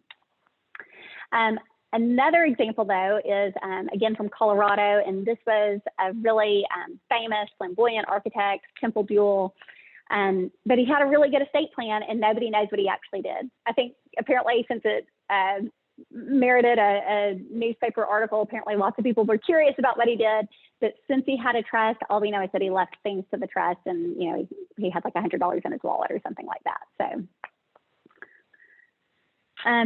So then we get to how do you distribute to your beneficiaries? And it can go outright. So, you know, my parents could say on their death, everything goes to me and my brother, and we just get it. There are no strings attached. We get to decide how we want to use it. Or they could say it goes in trust. And there could be a number of reasons to leave it in trust. Maybe my beneficiary has creditor issues. Maybe I'm worried about a divorcing spouse. Maybe we're worried that someone would be preying on them. If anybody's familiar with the Woolsworth fortune story, it's a really famous example of like where they needed predator protection. The granddaughter of the founder of the Woolsworth department stores inherited essentially the entirety of that fortune at a very, very young age. And essentially she was preyed on. These men would show her affection, get her to spend lavishly on them, and then leave her, and she'd be left with, a little bit less and a little bit less. And she ultimately died relatively penniless. It can be self-protection. Maybe we have concerns that beneficiaries are not making good decisions in terms of substance abuse or gambling addiction or something of that nature. And so we can hold their inheritance in a way that is not going to enable them to harm themselves with those assets. And finally, there could be estate tax protection. And this is where we'll talk just briefly about estate tax. This can get really dry because it is tax. But estate tax is a tax on everything you own. It can go as high as 40% currently. Right now today, the estate tax exemption amount is $10 million indexed for inflation. So the vast majority of us do not have an estate tax issue. More power to everybody that does. I'm happy for their success. The vast majority of the people I'm speaking with and working with regularly do not have an estate tax issue, because you have to have more than $10 million indexed for inflation. So it's actually over $11 million currently before there is an estate tax due. Now, with that said, it is already set to sunset in 2025. And so in 2025, it gets cut in half. So it goes from that $10 million to $5 million indexed for inflation. So there are going to be more people that have an estate tax issue in the next 4 years. With that said, Senator Sanders has just proposed legislation that would take it down even further.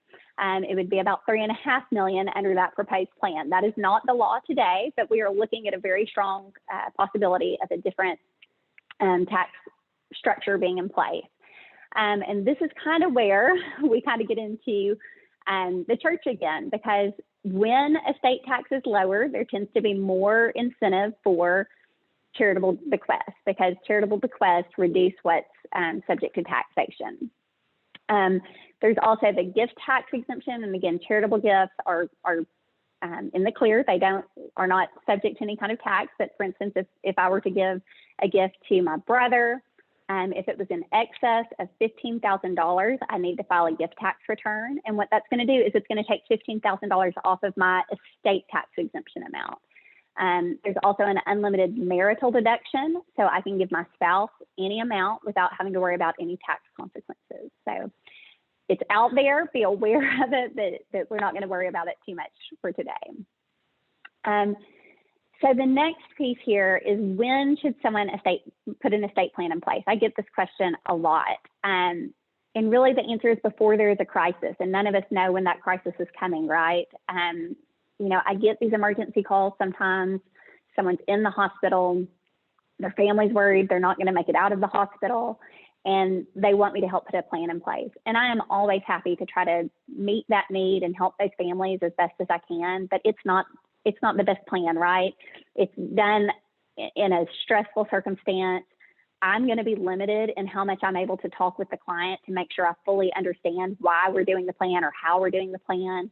If it is anything other than what I would call like an I love you honey plan, where it goes to kind of the natural heirs, so like to spouse and kids or something of that nature, it's kind of more subject to challenge if I've done it in this kind of stressful environment of, we've already had some kind of healthcare incident, we're trying to kind of race the clock and get ahead of it. Sometimes I've been able to do that and it's worked really well. And of course, these were pre-COVID things where I was more freely able to go into the hospital. I have gone into the hospital during COVID to help people that needed it, and the hospitals were willing to allow me in those limited situations. But certainly COVID adds another layer of difficulty there. But I've also had situations where they call me, I try to help, and I get there, and the client's just not conscious. I'll walk in and try to talk to him, and it's like, Mr. Smith, and there's no response whatsoever. Maybe there's a grunt, but it's not something that I can use to notarize documents and present to the client for signature. And remember that upon disability, that is permanent incompetency, that the ability to plan is lost, because it has to be in writing and you have to have the capacity to put it in place. So you can have wonderful grand plans or very specific wishes for your kids, for your church, for who you want taking care of things, but if it's not in writing, there's no way to enforce it. So there's so much more. This has been a very general overview. It's got a lot more detail than we're able to discuss, or that you probably want to hear in a presentation like this. But I very strongly encourage you or anybody that's asking you about this to consult professionals to get good advice, talk with their CPA about if there are any tax implications with what they want to do. And financial advisors can also provide some good insights for the big picture. And if anybody has questions, I'm happy to answer those.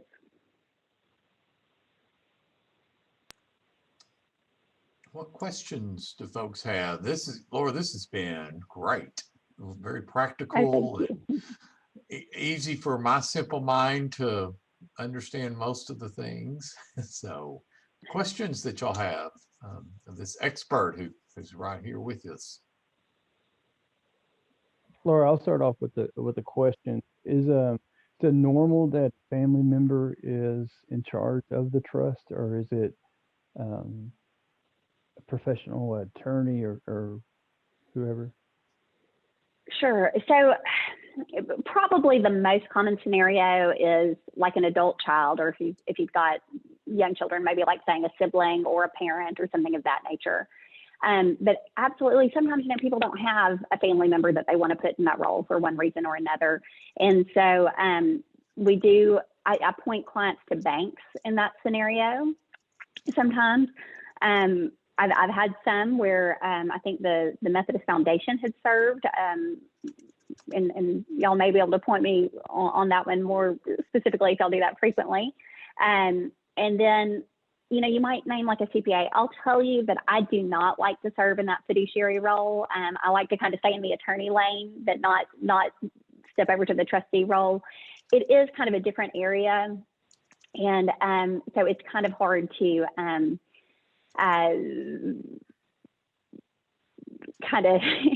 it's not an easy role, right? Like, so your trustee is entitled to compensation, and there's a reason they're entitled to compensation. And so I think it works better when you have someone that's less expensive than a professional in those roles.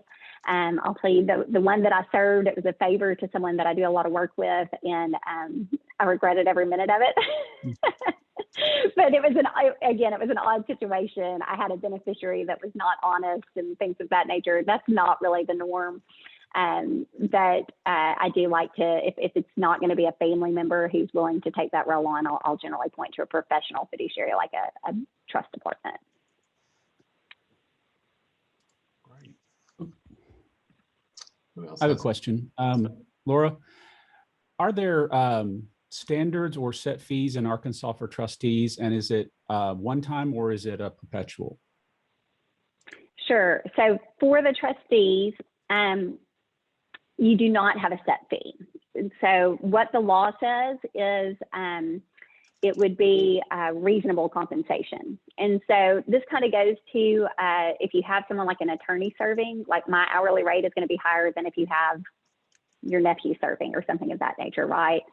And so you don't have the set fee, it has to be reasonable. But with that said, if you're using a corporate trustee, like say Simmons Bank or whatever trust department is out there, they are going to have a published fee schedule. It generally would probably be updated about once a year. And, you would look at that for what those fees would be. And I'll tell you what I do use, though, to kind of determine the reasonableness is I look at what the fee would be if it had gone through probate and how it compares to that. But that's not an absolute. So. And are those fees just a one-time, or is it, if it's a extended trust, is it like an annual fee, or is it just, how is that figured? Sure. So it would be typically an annual fee. So now let me make sure I'm kind of clear on this. So if I set up a trust and I name you as my successor trustee, there is no fee associated with that. So you would only be entitled to a fee while you were actively serving as my trustee, or if I've named Arvest Bank or whoever, there's no fee due to them unless they are actively serving as the trustee. That trust we talked about earlier, that there are a lot of different trusts out there, but that trust we were talking about in our example, I would be my own trustee as long as I'm alive and well.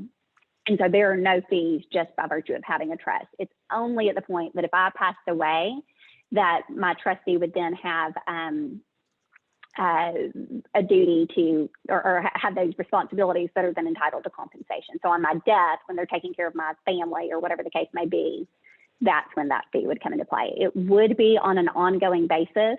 So like with a corporate trustee, it's typically an annual fee. They'll typically say like a percentage of the assets under management.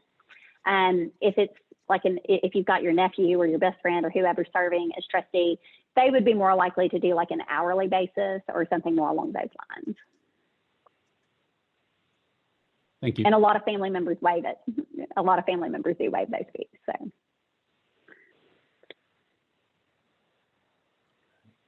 Great questions, good conversation. Who else wants to take advantage of this great resource in Laura that we've got? And I tell you, I just saw a request for my contact information. I will go back to the screen share, or I can, let's see, it went back to the beginning. But I do have all of my information here. Perfect. Let's see if I can, and I will copy that text and put it in the chat. And I'm happy to answer any other questions that you all may have. And I appreciate y'all allowing me to join you today. We appreciate you very, very much, Laura, and keep teaching those kindergartners and taking care of that wonderful family. Well, thank you. Again, just to remind folks that we are recording this, so we have a brand new webpage that Haley has been working on for months. It went live this week. And so check out the webpage, and I suspect Haley will end up putting this on the webpage. If not, I think we can get it to you, as well as Laura's contact information. So thank you. We're due for a break now. So I've got roughly 10:45, we're right on schedule, which is great. So let's take a 15-minute break, and we'll return at 11. You'll hear from the foundation staff just a little bit, and then we'll hear from our last panel group, kind of giving us some more practical help. So we'll see everybody back here at 11 o'clock. What's up, Wayne? Hey there. Hey there. Hello, Mr. Ben. We're glad you have joined us, sir. We're about to start with the little few comments from the foundation, and then we're going to be calling on you and the other panelists. So thanks for being here. I think we will get started. I've got right at 11. So we want to share from the foundation, from Clarence and Janet and I, just a few things that we're doing and what we're up to here. I think you're familiar with that. We have been in our current location. We're in our third year out west, Little Rock. If you've not been here, we invite you to come and be a part of this great space. And it is available for your churches, your groups to meet in whatever way that you we can be helpful to you. So we're starting in 1963. We ended the year last year with $216 million, and Clarence told us they closed the books last month of around $220 million. We've been incredibly busy, really the last couple of months and the last few weeks, even, with more accounts in a short period of time, of new ones or discussions of ones than we normally have. So we're not sure what's causing that, but we're grateful for those blessings and grateful to God that we can be of service. Over 800 accounts. We have a great board of 23 board members, and then a staff of 9 who do all the great things here. So we'll move to the next slide, and I think Janet or Clarence will be taking over for a little bit.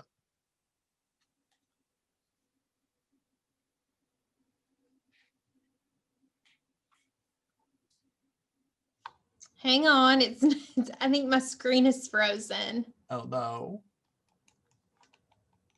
Oh, there we go. There we go. Okay, These computers. so I want to just share with you what our mission statement is, and it is to create and administer permanent charitable endowment funds to strengthen and expand Methodist ministry. So we don't do capital campaigns, we don't do church loans, we just create and administer permanent charitable endowment funds. And y'all have heard a whole lot about endowment funds already today.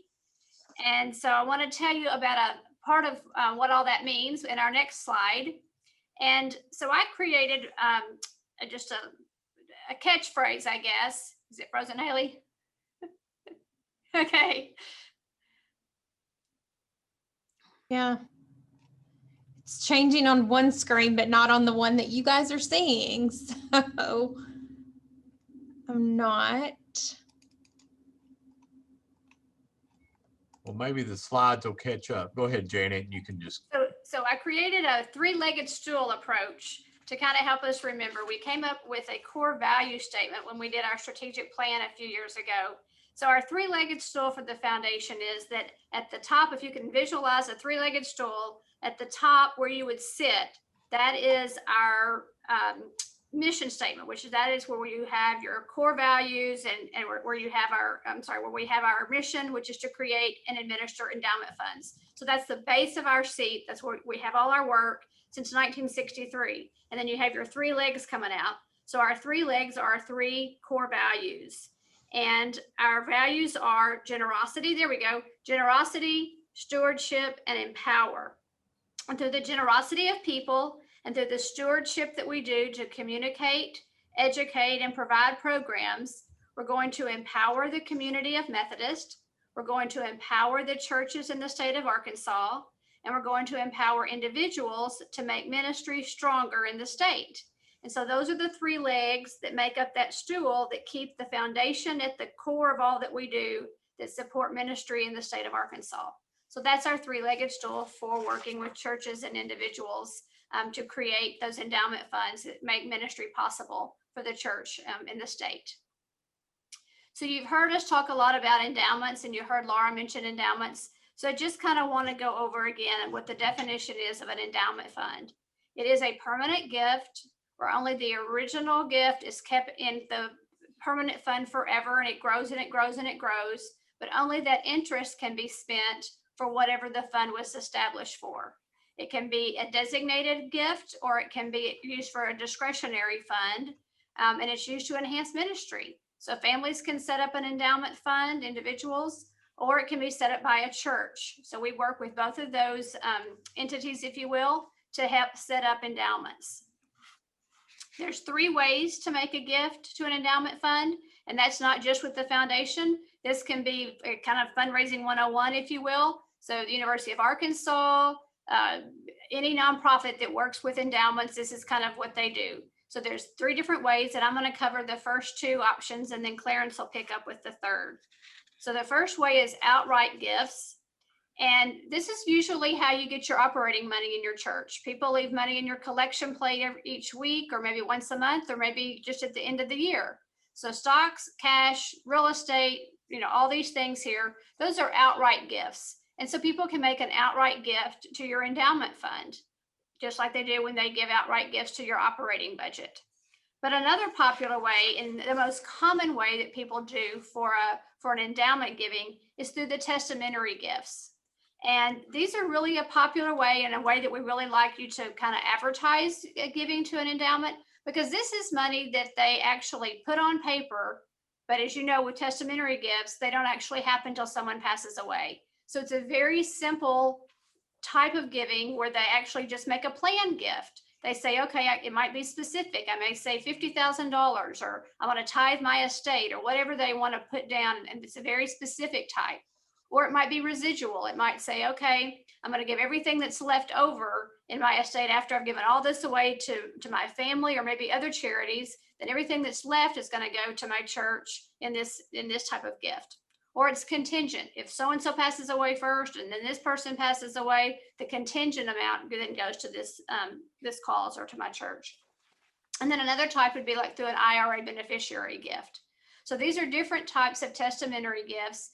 And I'll just use an example of at St. James. We had a lady, she called this her charge account money. She said, have already decided what I'm going to give to God when I pass away. So it's my charge account gift.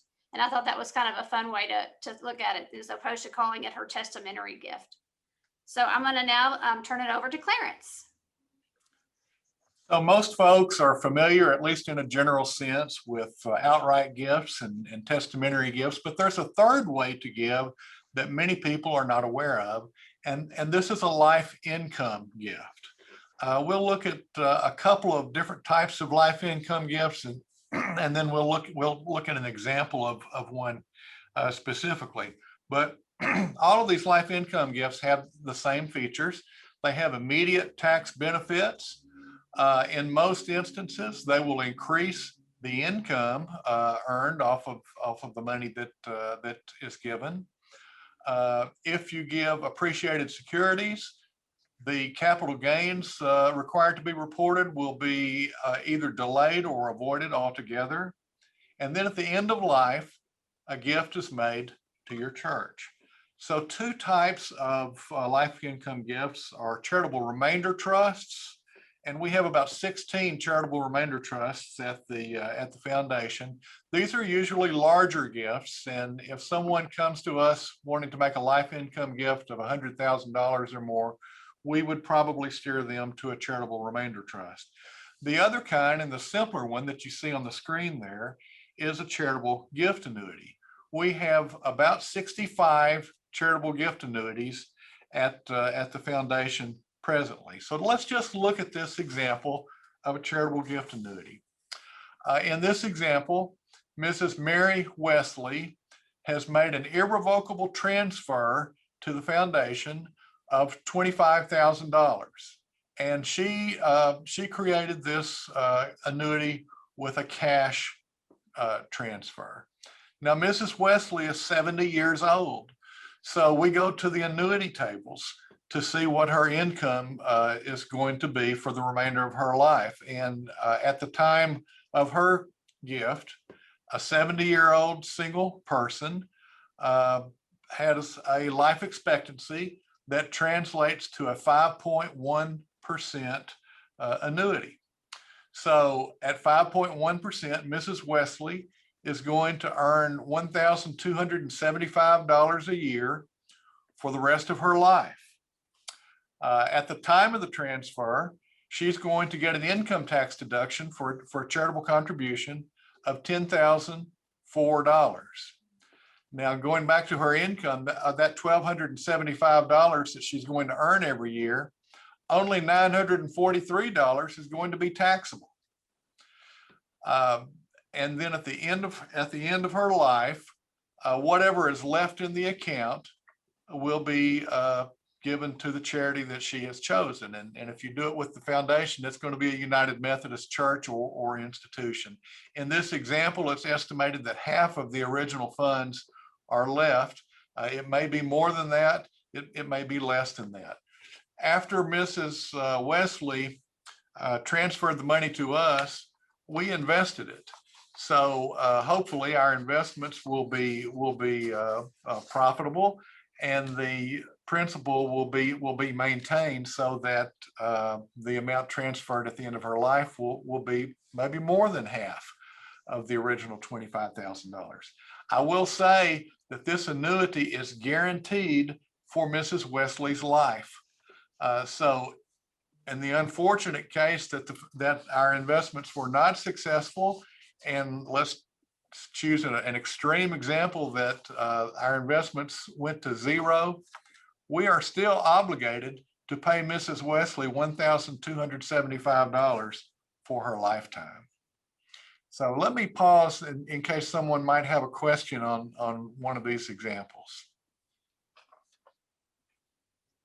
As I say, we have about 65 of these charitable gift annuities here at the foundation.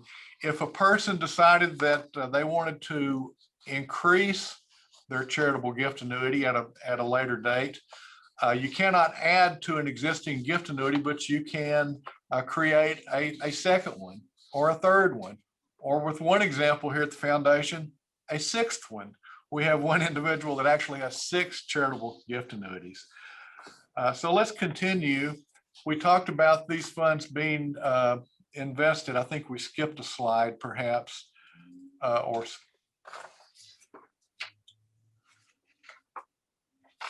maybe I skipped a slide. Another option that we need to raise to your attention is your individual retirement account. We would encourage folks to name as a beneficiary on their IRAs their church or a Methodist institution like Hendrix College or Methodist Family Health or so. And the reason for this, if I name my son as beneficiary of my IRA, when he receives it, there are going to be some tax implications.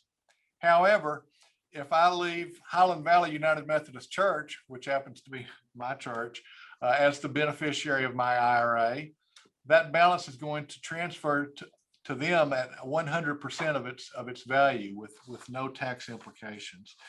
You bypass estate tax, and it's easily done by simply completing the beneficiary designation form that your custodian will furnish you.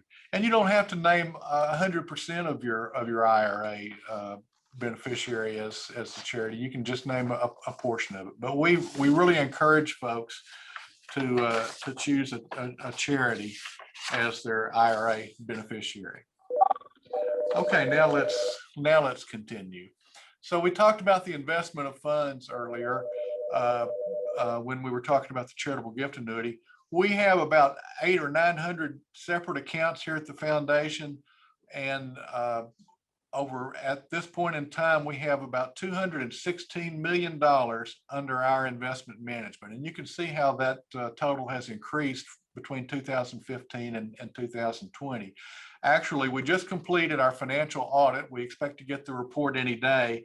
And at the end of the year, there was $216 million under our management. As Wayne mentioned earlier, that's increased to about 220 at the end of March.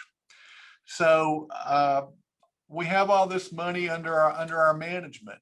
We can assure you we have a very active and knowledgeable investment committee that oversees these funds. As a matter of fact, we have a meeting this Thursday. We meet quarterly. Virtually all of these funds are managed by Westpath Institutional Investments. Probably most of you are familiar with Westpath, but if you're not, it's an arm literally of the United Methodist Church, and Westpath manages the pension fund of every United Methodist pastor in the world. Westpath has over $25 billion with a B, $25 billion under its management. Here at the foundation, we have no minimum account size. We have through Westpath, all of these investments are aligned with the social principles of the United Methodist Church, and we and Westpath are committed to sustainable investing. What is sustainable investing? Often you see the letters ESG associated with sustainable investing. That stands for the environment, social issues, and governance. So sustainable investing is committed to the intentional integration of environmental, social, and governance factors in the selection and the management of its investments. And this has a positive effect on the long-term performance. So I think I'm going to turn the next part of the presentation over to Wayne. All right. Thanks, Clarence and Janet. As Clarence pointed out, not only is this money invested in a Methodist institution, formerly the General Board of Pensions.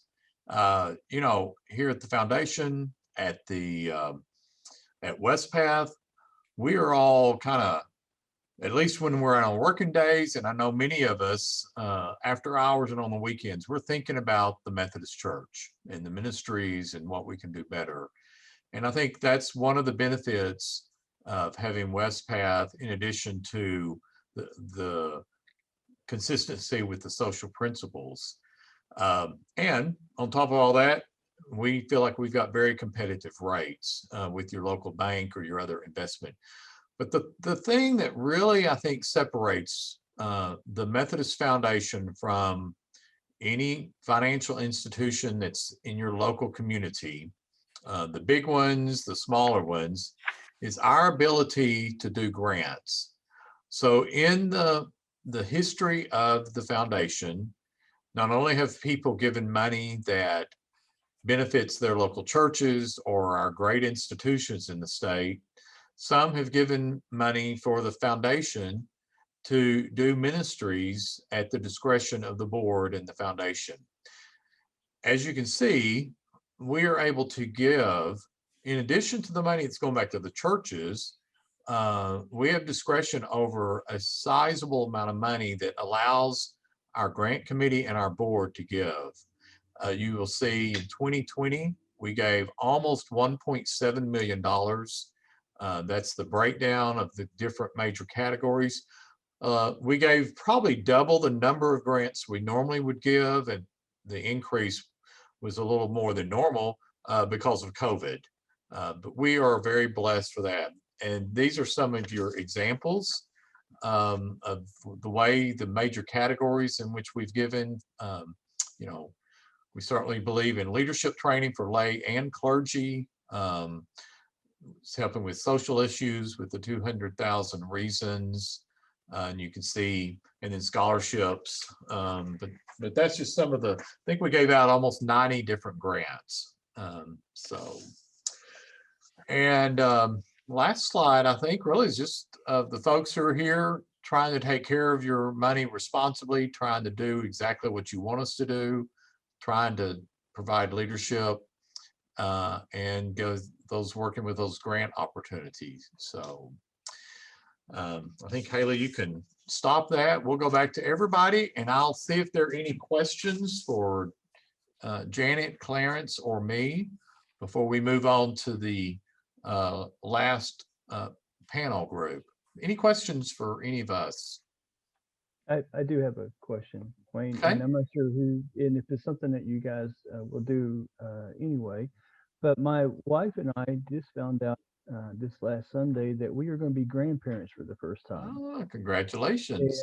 And we would like to, do some kind of investment for our grandchild to be able to have an education opportunity. Is that something that the foundation could help with? I think I know the answer, but I'm going to turn to Mr. Clarence.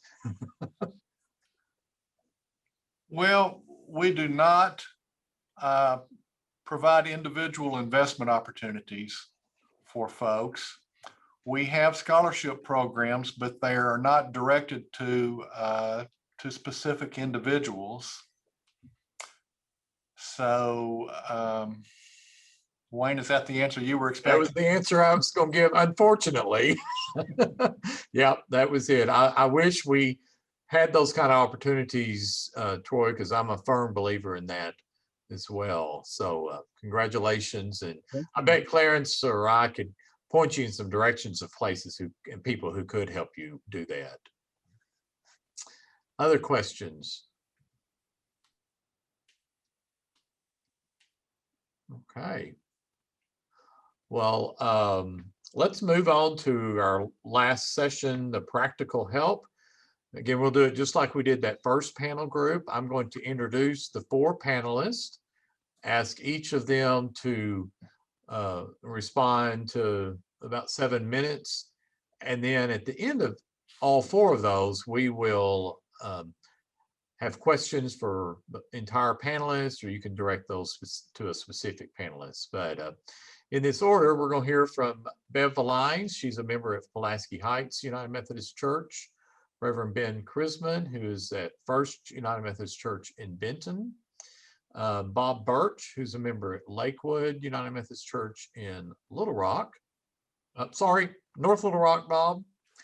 And Reverend Maxine Allen, who's the pastor of St. Paul United Methodist Church in Maumelle. Thank you each for your time and your contributions. And Bev, we'll start with you.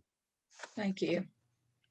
One of the topic was about how we communicate the foundation and the encourage donations to the foundation here at Pulaski Heights United Methodist Church. Our foundation has been in existence since late 2003, and we operate with a board of directors, 15-member board of laypersons, and including in each of our 3-year classes, a trustee representative. We also have ex officio members, which includes the board of the chair of the board of stewards and the treasurer, the senior pastor, the executive pastor, and the director of our finance. And that group has just been a complete blessing to me. We've developed policies on gift acceptance, on our grant distributions, both from our unrestricted and our restricted grant endowments. The board is instrumental in every request that comes from the program staff to approve restricted grants. And each year we have a grant process from our unrestricted endowments, the earnings of those, which again goes to program staff, and they make requests, and our finance committee of the board and the executive committee make a recommendation on those grant applications to the full board. We do have regular communications with the congregation through notification when new endowments are established, and we let folks know.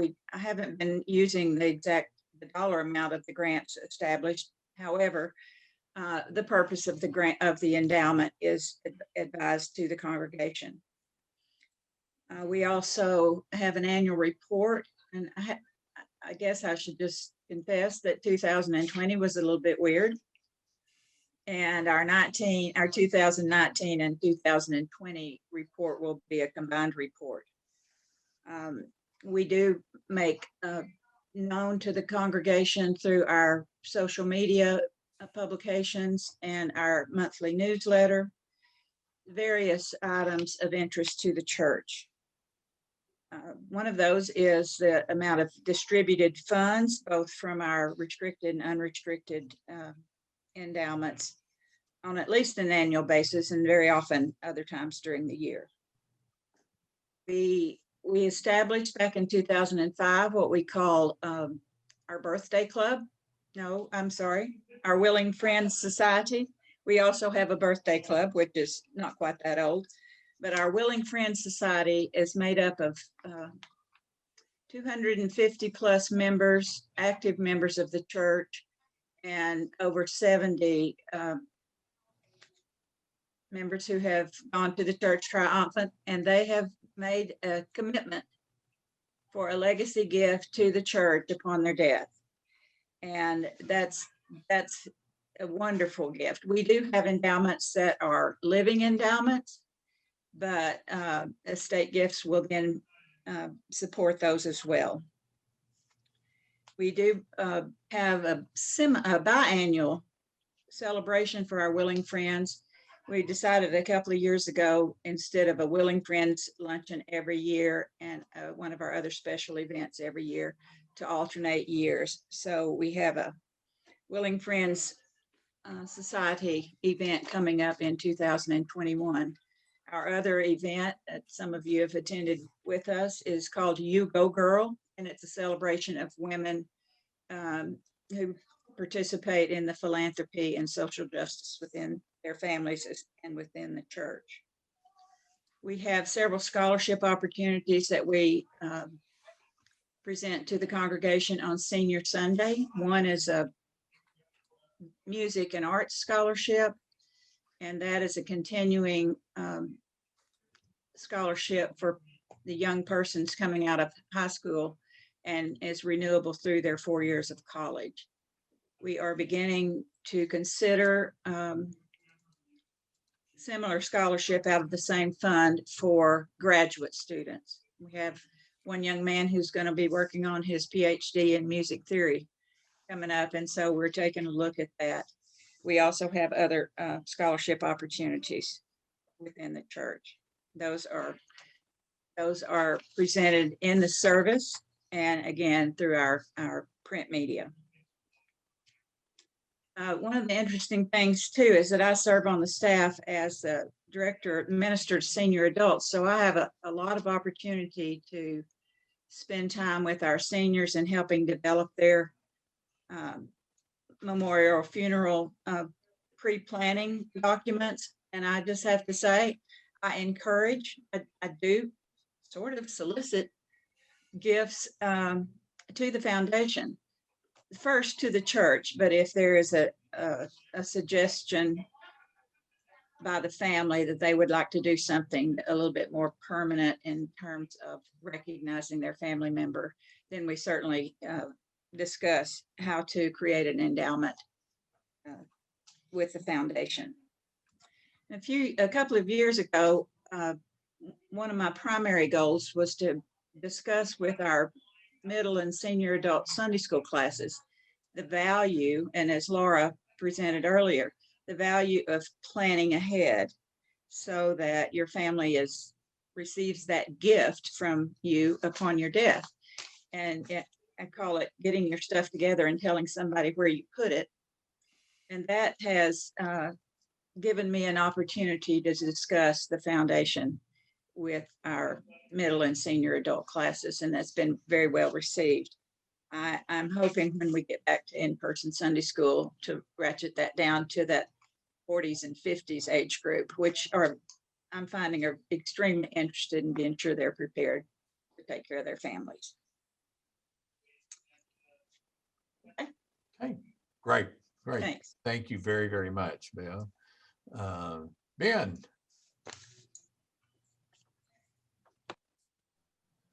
I'm having some internet issues, so if we could move to the next person while I try to get these resolved, that'd be super. That would be great if that's all right with Bob. Bob, you good? Let's see, you're muted, Bob.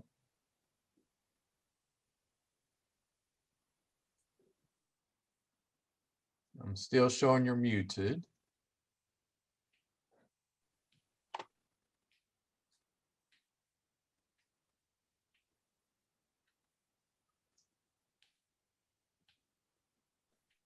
How about now?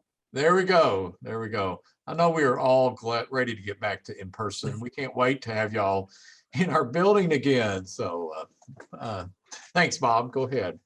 Sure. This is my third device to try and connect to this meeting. My hard drive crashed on my computer, and it doesn't work like it did before it crashed. And my iPhone wasn't big enough to see all the things that were going on. So I apologize for the audio and video quality. Hopefully the content will outshine my technical skills when it comes to video presentations. As Bev said, we have an endowment at Lakewood United Methodist Church. It's been there for some time. I've seen documents as far back as the 80s and 90s with some of the initial funds that were created. We too are governed by a committee. It's made up of lay people with pastor participation. We have the chair of the finance committee, as well as the chairman of the board as ex officio members of our committee. We have 8 different accounts, all with the Methodist Foundation, which has been extremely helpful to us in managing our investments and managing the entire process, really, when it comes to the endowments and the legal aspects. Our committee members are chosen, hopefully because of some financial background to be able to understand and communicate to the congregation or individuals or Sunday school classes, it does take some financial knowledge to be able to discuss an endowment program with your prospect that you might have. As far as our committee is concerned, we meet 4 to 5 times a year, and it's primarily to evaluate projects, accept new funds when that activity occurs, but also it's a great communication tool to keep the endowment process in front of not only the prospects that we might have, but also the committee, the pastors, everyone, because it's a typical, as with any estate planning, out of sight, out of mind. And to keep the endowment process fresh, to keep it in front of everybody, the more frequent communication that you can have, the better. It's not something that you can bombard your congregation with because they'll tune the message out. No one wants to talk about estate planning. I have yet, after 47 years in banking, had anyone tell me that they got up that day and decided, I'm going to go do my estate planning. It's something that is avoided, not wanted to be talked about. So these general reminders we feel have been effective. When the need does arise, then we will have established that Lakewood Methodist does have the endowment process. And that's generally how we get new accounts, is when someone does sit down with that attorney or that trust officer to set up their planning. That's where somebody says, well, I want to leave some money to the church. And hopefully that's because we've done our job of planting that seed, as the name of the seminar indicates. I've said often with endowments and estate planning, you don't need it until you need it. And that sounds stupid, but the reality is until your family sits down and decides to address those issues, it's not something that's normal dinner time carpool discussion. So you've got to plant that seed. You've got to have that thought established and keep the endowment process in front of the congregation. We do that through bulletins. We do an awful lot with email, particularly, as Bev mentioned, in 2020, our communication process was challenged, to say the least. But we continue to put things in our email communications, our bulletins. We like to highlight funded projects. There are projects all over the church where the endowment funds have funded part or all of that project. The most recent one is a complete revamp of our audiovisual capabilities to broadcast our services so that virtual attendance could be accomplished. We were doing it off an iPad. Thanks to one of our endowment accounts, we now have, I'm not sure it's state of the art, but we do feature the project with our video and visual presentation. So highlighting projects is another way to keep that in front of the congregation. Highlighting new accounts is an opportunity. When those come up, certainly with the donor's permission, you would want to highlight or focus and communicate what is appropriate. Dollar amounts generally are not, but the focus of the individual endowment account would be something that would be important. We speak to Sunday school classes. We do get support from our pastors. Luke Conway and Cindy Hendry have both been extremely effective in communicating to members of the congregation. So support from the pastors is important. We used to have a dinner that was kind of a thank you dinner, if you will, but over the years, it just did not provide the communication that we thought was appropriate. So that's been discontinued. We do have a group, our group, Bev, is called Light Keepers. I like your birthday club better. That sounds like more fun. Light Keepers, for those that give $1,000 to the endowment, is a vehicle to recruit smaller donors, not necessarily through estate planning, but more smaller donors for memorials or honorariums for someone that they've chosen to support, and the 1,000 can be done in lump sum or can be spread out over a period of time. We also try and have a seminar once every 3 years. We did this in 2019. The foundation was extremely helpful in putting that together. We have an estate planning attorney as part of our congregation. That certainly helps, but the foundation can provide whatever support is necessary in that area. We had about 35 people attended. The questions were excellent. The participation was good. The presentations were good, and that's a great way to communicate the fact that the endowment process is at Lakewood Methodist. So that seminar, the foundation recommends every 3 years, and that's what we've done. Actually got a couple of target markets that we've identified. One are the seniors, certainly 65 plus, because they're thinking about it more often. But you've also got to target that generation, their children that are in their late 30s and the early 40s, because they're probably going to be assisting in some form or fashion with the creation of the endowment through the estate planning process. So we have 2 market segments that we try and reach out to. We don't do anything for millennials. Trying to talk to a millennial about estate planning and an endowment is not a task that I want to accept. So if somebody has some ideas, I'm certainly open to listen to them. Our message throughout these different markets and the different media that we use is, how can you continue your support of your church forever? And that resonates with people that want to support the church, that are doing their giving, but at the same time, they know that that's short-term in nature for all of us, and the long-term commitment forever can be done through the endowment process. While the aspect of passing on to the next life is the key focal point, if you will, it's not necessarily where the marketing effort should be directed. As Bev said, you've got to plant that seed early on through various groups, Sunday schools, and so forth. We also ask our committee members to keep their antenna up, listen for leads when they're in their day-to-day activities and they hear someone say, well, I'm going to work on my will next month. That's my task to accomplish. Then don't forget the church. That's an opportunity for committee members to be active in soliciting prospects or to visit with prospects. Again, we can talk about funded projects. We use brochures. That's been a very effective tool with pictures and descriptions of the projects that we've done.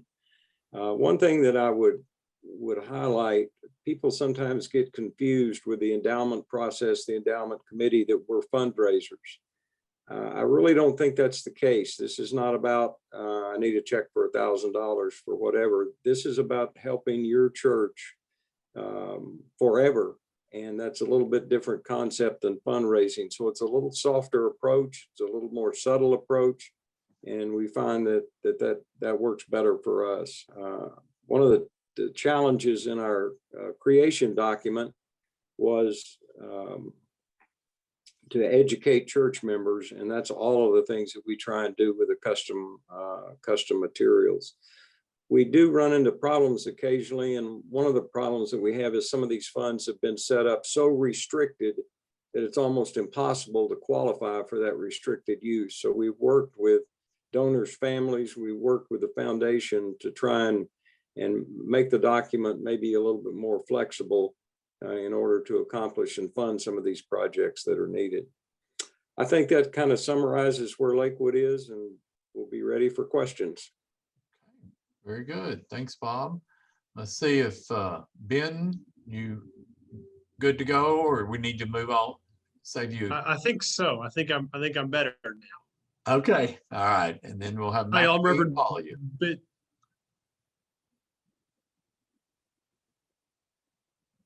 I'm sorry, I missed that. I just said Maxine will be following you.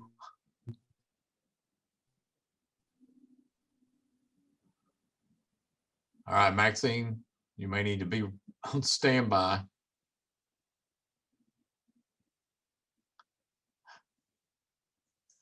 Yeah, let's go ahead, Maxine, if you don't mind, go ahead and say yours. I'd appreciate it. Ben, if you can hear us, we'll hopefully get to you after Maxine.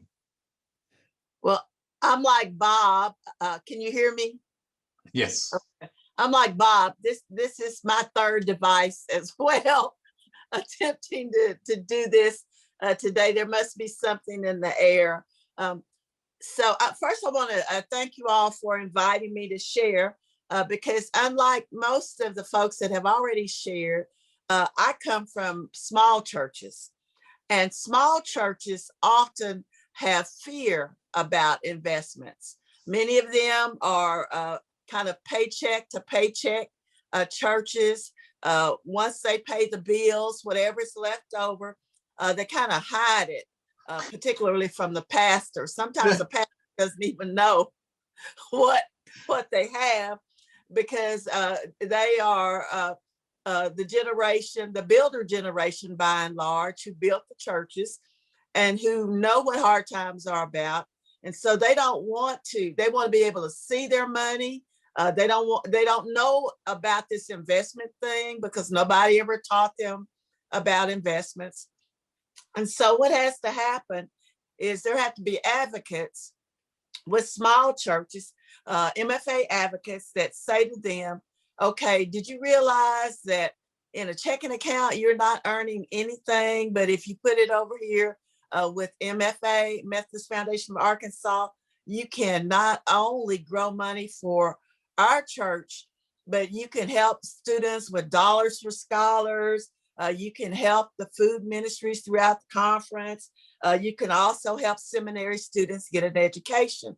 So for me, it's talking about the byproducts in addition to what they will earn, so that small membership churches will have a vision for giving. Going back to where we started, 1 Corinthians chapter 3 and 6, I see myself as one who cultivates. So I'm even the person who digs the hole and puts the manure in it, because often, often it is as a result of digging around the roots and putting the manure on that people understand that growth is possible. And so till they get to the point where they understand that they can possibly grow their funds, regardless of how small they are, then they will never be able to see that they can clearly invest and that it might be a benefit for them. So at St. Paul Maumelle, where I am appointed right now, currently they have a small amount of money in the foundation. They have $60-something thousand in the foundation. So this past week, after working with them since July of last year when I was appointed to last week, they have decided to take half of what they have in the bank and invest that in the foundation. That is $75,000, friends. So now we'll be talking to our foundation friends about where best to invest that. But until they could see for themselves that that was profitable, they like seeing that number.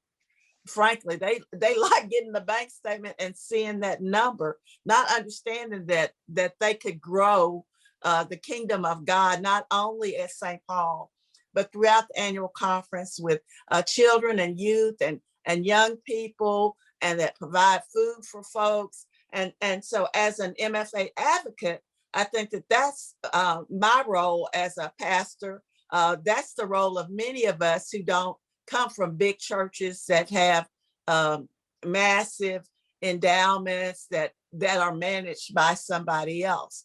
And so in that role, I hope to encourage additional people to invest in the Methodist Foundation of Arkansas.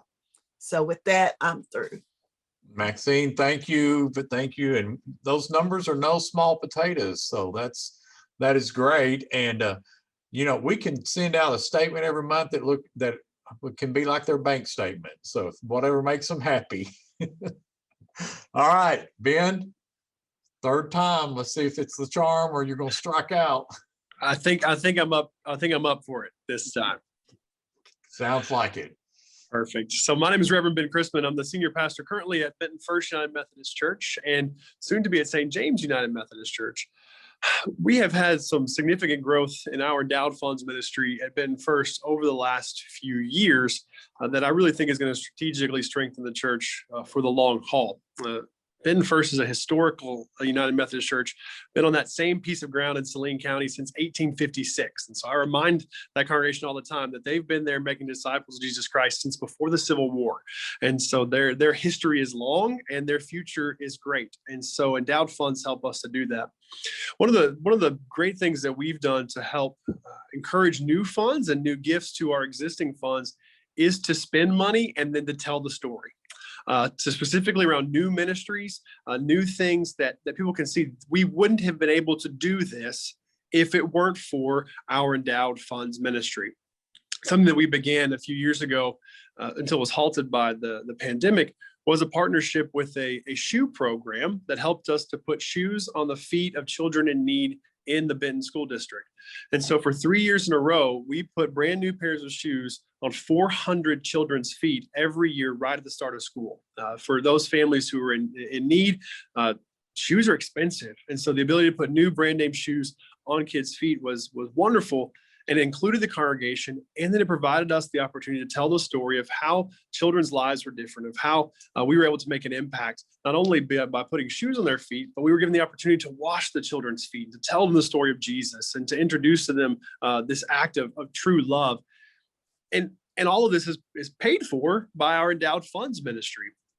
And so for us, it is important not only to have a strong committee, which we have, and to have strong processes and documentation, but also that when we do issue grants, when we do spend money out of our endowed funds, is to say to the congregation from the pulpit in communications that these things were made possible because of our endowed funds, because of our gifts that are held at the United Methodist Foundation, or the Methodist Foundation for Arkansas, to say that these are options for us that are beyond what we're capable of on our own. And to make sure that that's known. And that has really been a great tool for me as a pastor and chief fundraiser, is to go into conversations with individuals and say, you remember Samaritan's Feet? You remember this event where we were able to change the lives of many children? These are the kind of things that are possible when we partner with the Methodist Foundation for Arkansas. And what kind of gift would you like to give? And these have been really great ways for us to do that. I've also found that another great tool has been kind of town hall meetings, just gathering folks together who might be interested or who want more information to get that kind of dip their toe in the idea of gifts with the foundation. And we've seen some really positive fruit from that, just to share with them, here's what we already have at Benton First Methodist Church. Here's the types of gifts that you can create. Here's the types of funds that you can leave. But also, if you want to partner in one of our larger funds, just to get that information out to the congregation, and not from a pulpit kind of way, but in a real detailed meeting, but in a smaller group with some peers that you can share ideas and bat questions back and forth. And so these are the kind of things that we've been able to do to find some real growth in our endowed gifts ministry, and also to share that narrative and that story of what God is doing through these gifts to make a difference in the lives of our congregation. Great. Perfect. All right, let's open this to questions, observations from everybody to our panelists.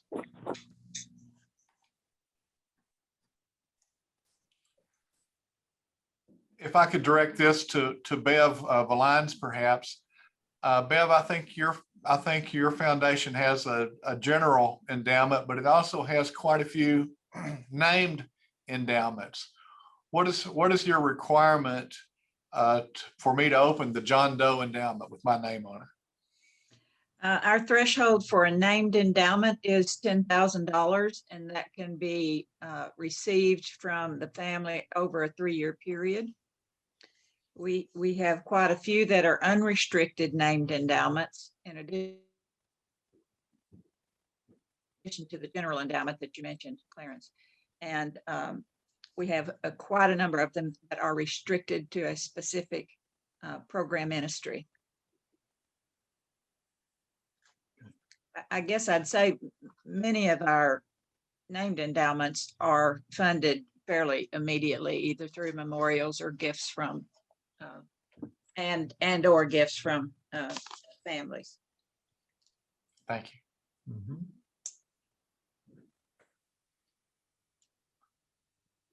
At Benton First, ours is 25,000 minimum over 5 years. So a little bit higher threshold, because I think that the endowed funds committee there wanted to encourage people to give to the larger general endowed funds ministries.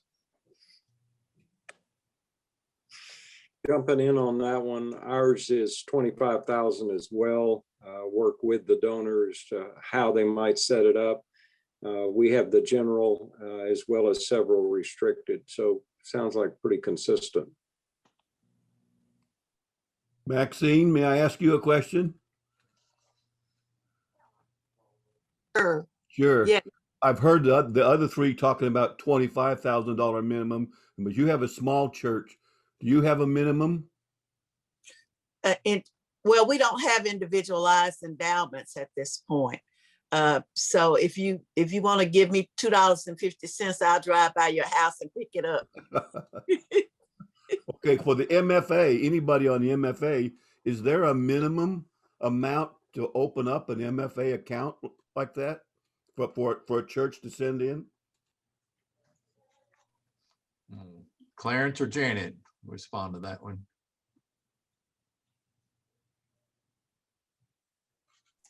You want to take that, Janet?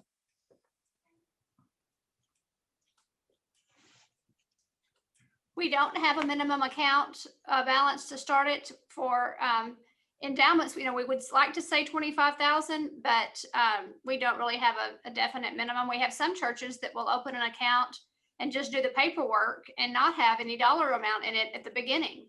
And that way they can promote it at the church and let it just begin to grow. So we do have a few that don't have any money in them right now, but there's really not a minimum. So a church can keep adding to that same account. Yes, sir. Yes. Definitely. I wanted to ask, or have Bob, you may have mentioned it, but Bob, I was at y'all's church, oh goodness, probably back in the fall. And I was impressed at some of the things you all were doing. And one of them was, I think at y'all's, if I'm not getting your church mixed up with another one, on your church anniversary, you really promote the endowment at the church and people encouraging them. But you use that church anniversary as a way for building that legacy. Is that right? And that is correct. Your timing is right on point. Our anniversary is in June, and we met with the communications team and the pastoral team to discuss how we can bring the endowment in front of the congregation as part of the church anniversary. It's worked well for us in the past, and that communication plan is being written. We can't use what we've done in the past because the communications obviously are different given the COVID situation. So we're trying to tweak it, if you will, to where it fits what we can do, where we've just started back with in-person services, some outside, weather permitting, obviously, but that is something that's done in each June. That's where the dinner that I mentioned used to be, but interest was kind of lost in that. And now the focus is on communication from the services, communication through the tools that our congregation has accepted during the pandemic. So you've got the right church, right situation, and right time. all right, good. Thank you. Thank you. Other questions of our panelists? Yes, I got another question to anybody from the church. What has been your best and most beneficial way of presenting the idea of these endowments to your congregation?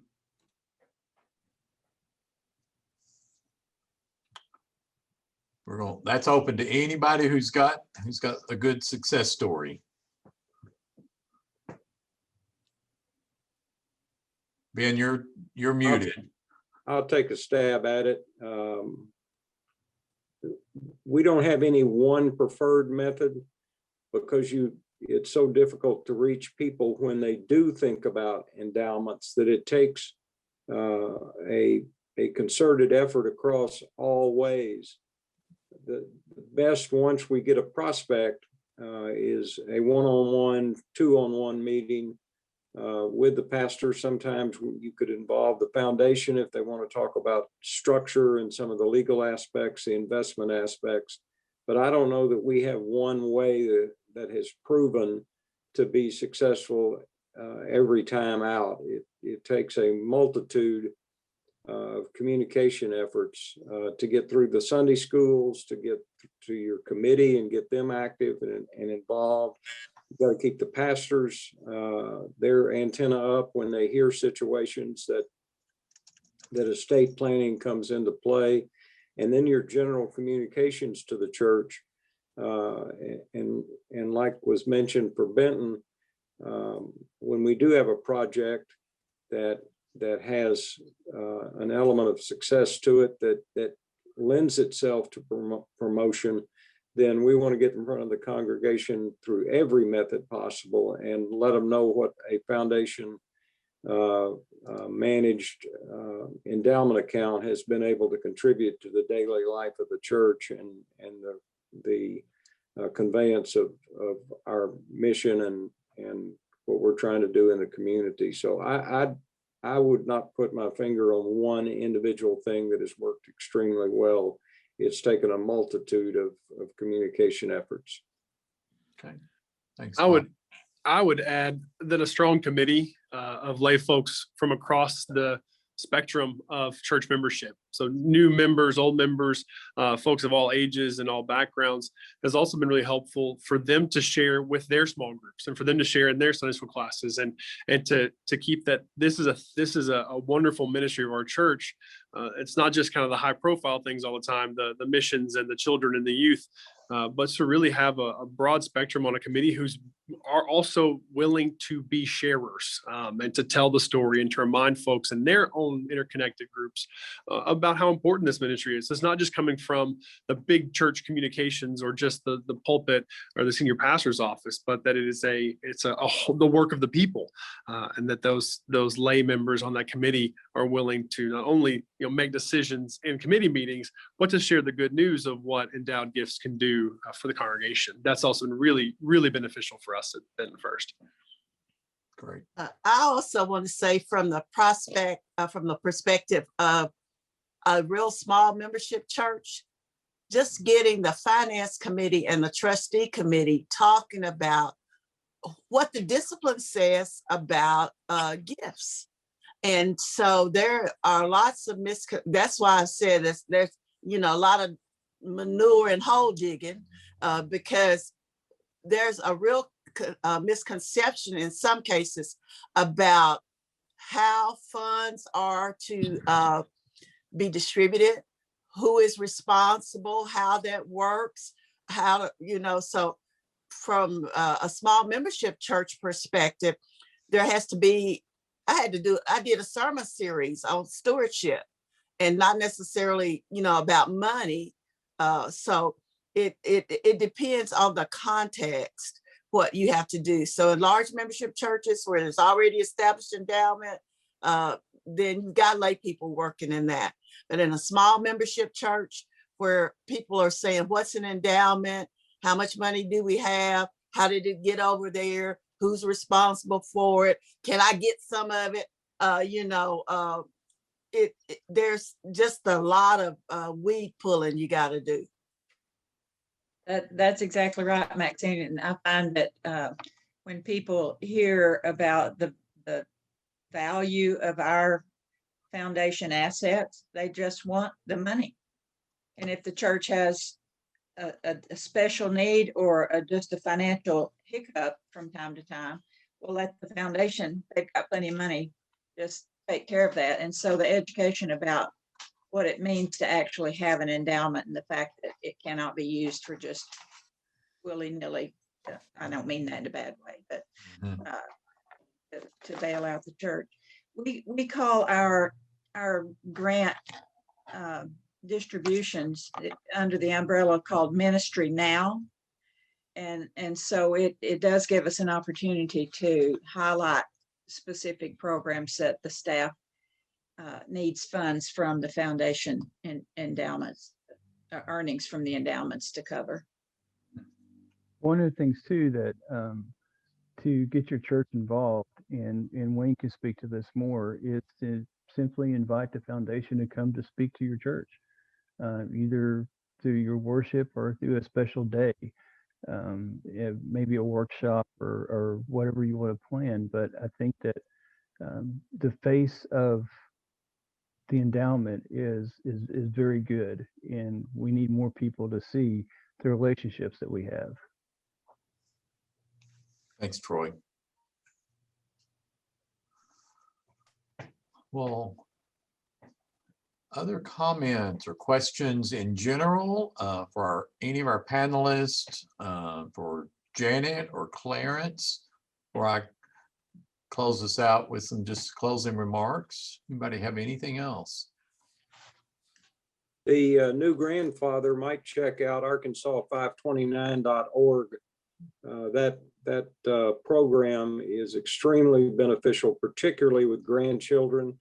It is an Arkansas program and qualifies for all the tax advantage where you can contribute, and it's not taxed until it's withdrawn for the various approved educational expenses, and that list is quite broad. Again, arkansas529.org. This is an unpaid, unsolicited announcement. Thank you, Bob. I will. Oh, Jane or Clarence, do you have anything to add or comment about? Just thank everybody for being on and for all the presenters today. It was wonderful. So thank y'all so very much. We'd be happy to, well, as soon as COVID allows it, we'd be happy to come to your church and tell a group at your church about all these things. Yeah, I will just simply add my thanks to the panelists of those, and I think it's been very helpful to have our larger churches as well as our small churches, Maxine. I think they're often overlooked in so many ways, and we appreciate you being out there digging in the dirt, as you would say. As Clarence said, we're here for you. This is why we're existing through programs that we can do at your church, to continue these conversations through, just even calling us up and talk through some ideas. We can help you with that as well. If you are interested in a presentation, we do have planned giving handbooks as well that we can give you. So just contact the office and let us know how we can be in partnership with you. So with that, I'll add my thanks, and then I will close this with a prayer. Gracious God, you have given us the gift of so many blessings, and you have throughout Scripture used the image of this farmer and the soil and seeds in so many ways that are not just about financial benefits that we have. So we pray that we personally will continue to be good stewards of all of our resources, and that in whatever role we have in the church, we can help others. So bless each of our panelists, our participants. Go and guide them. In your holy name we pray. Amen. Thank you all, and y'all have a good rest of the day. Thank you, everyone. Bye. Hi, everybody.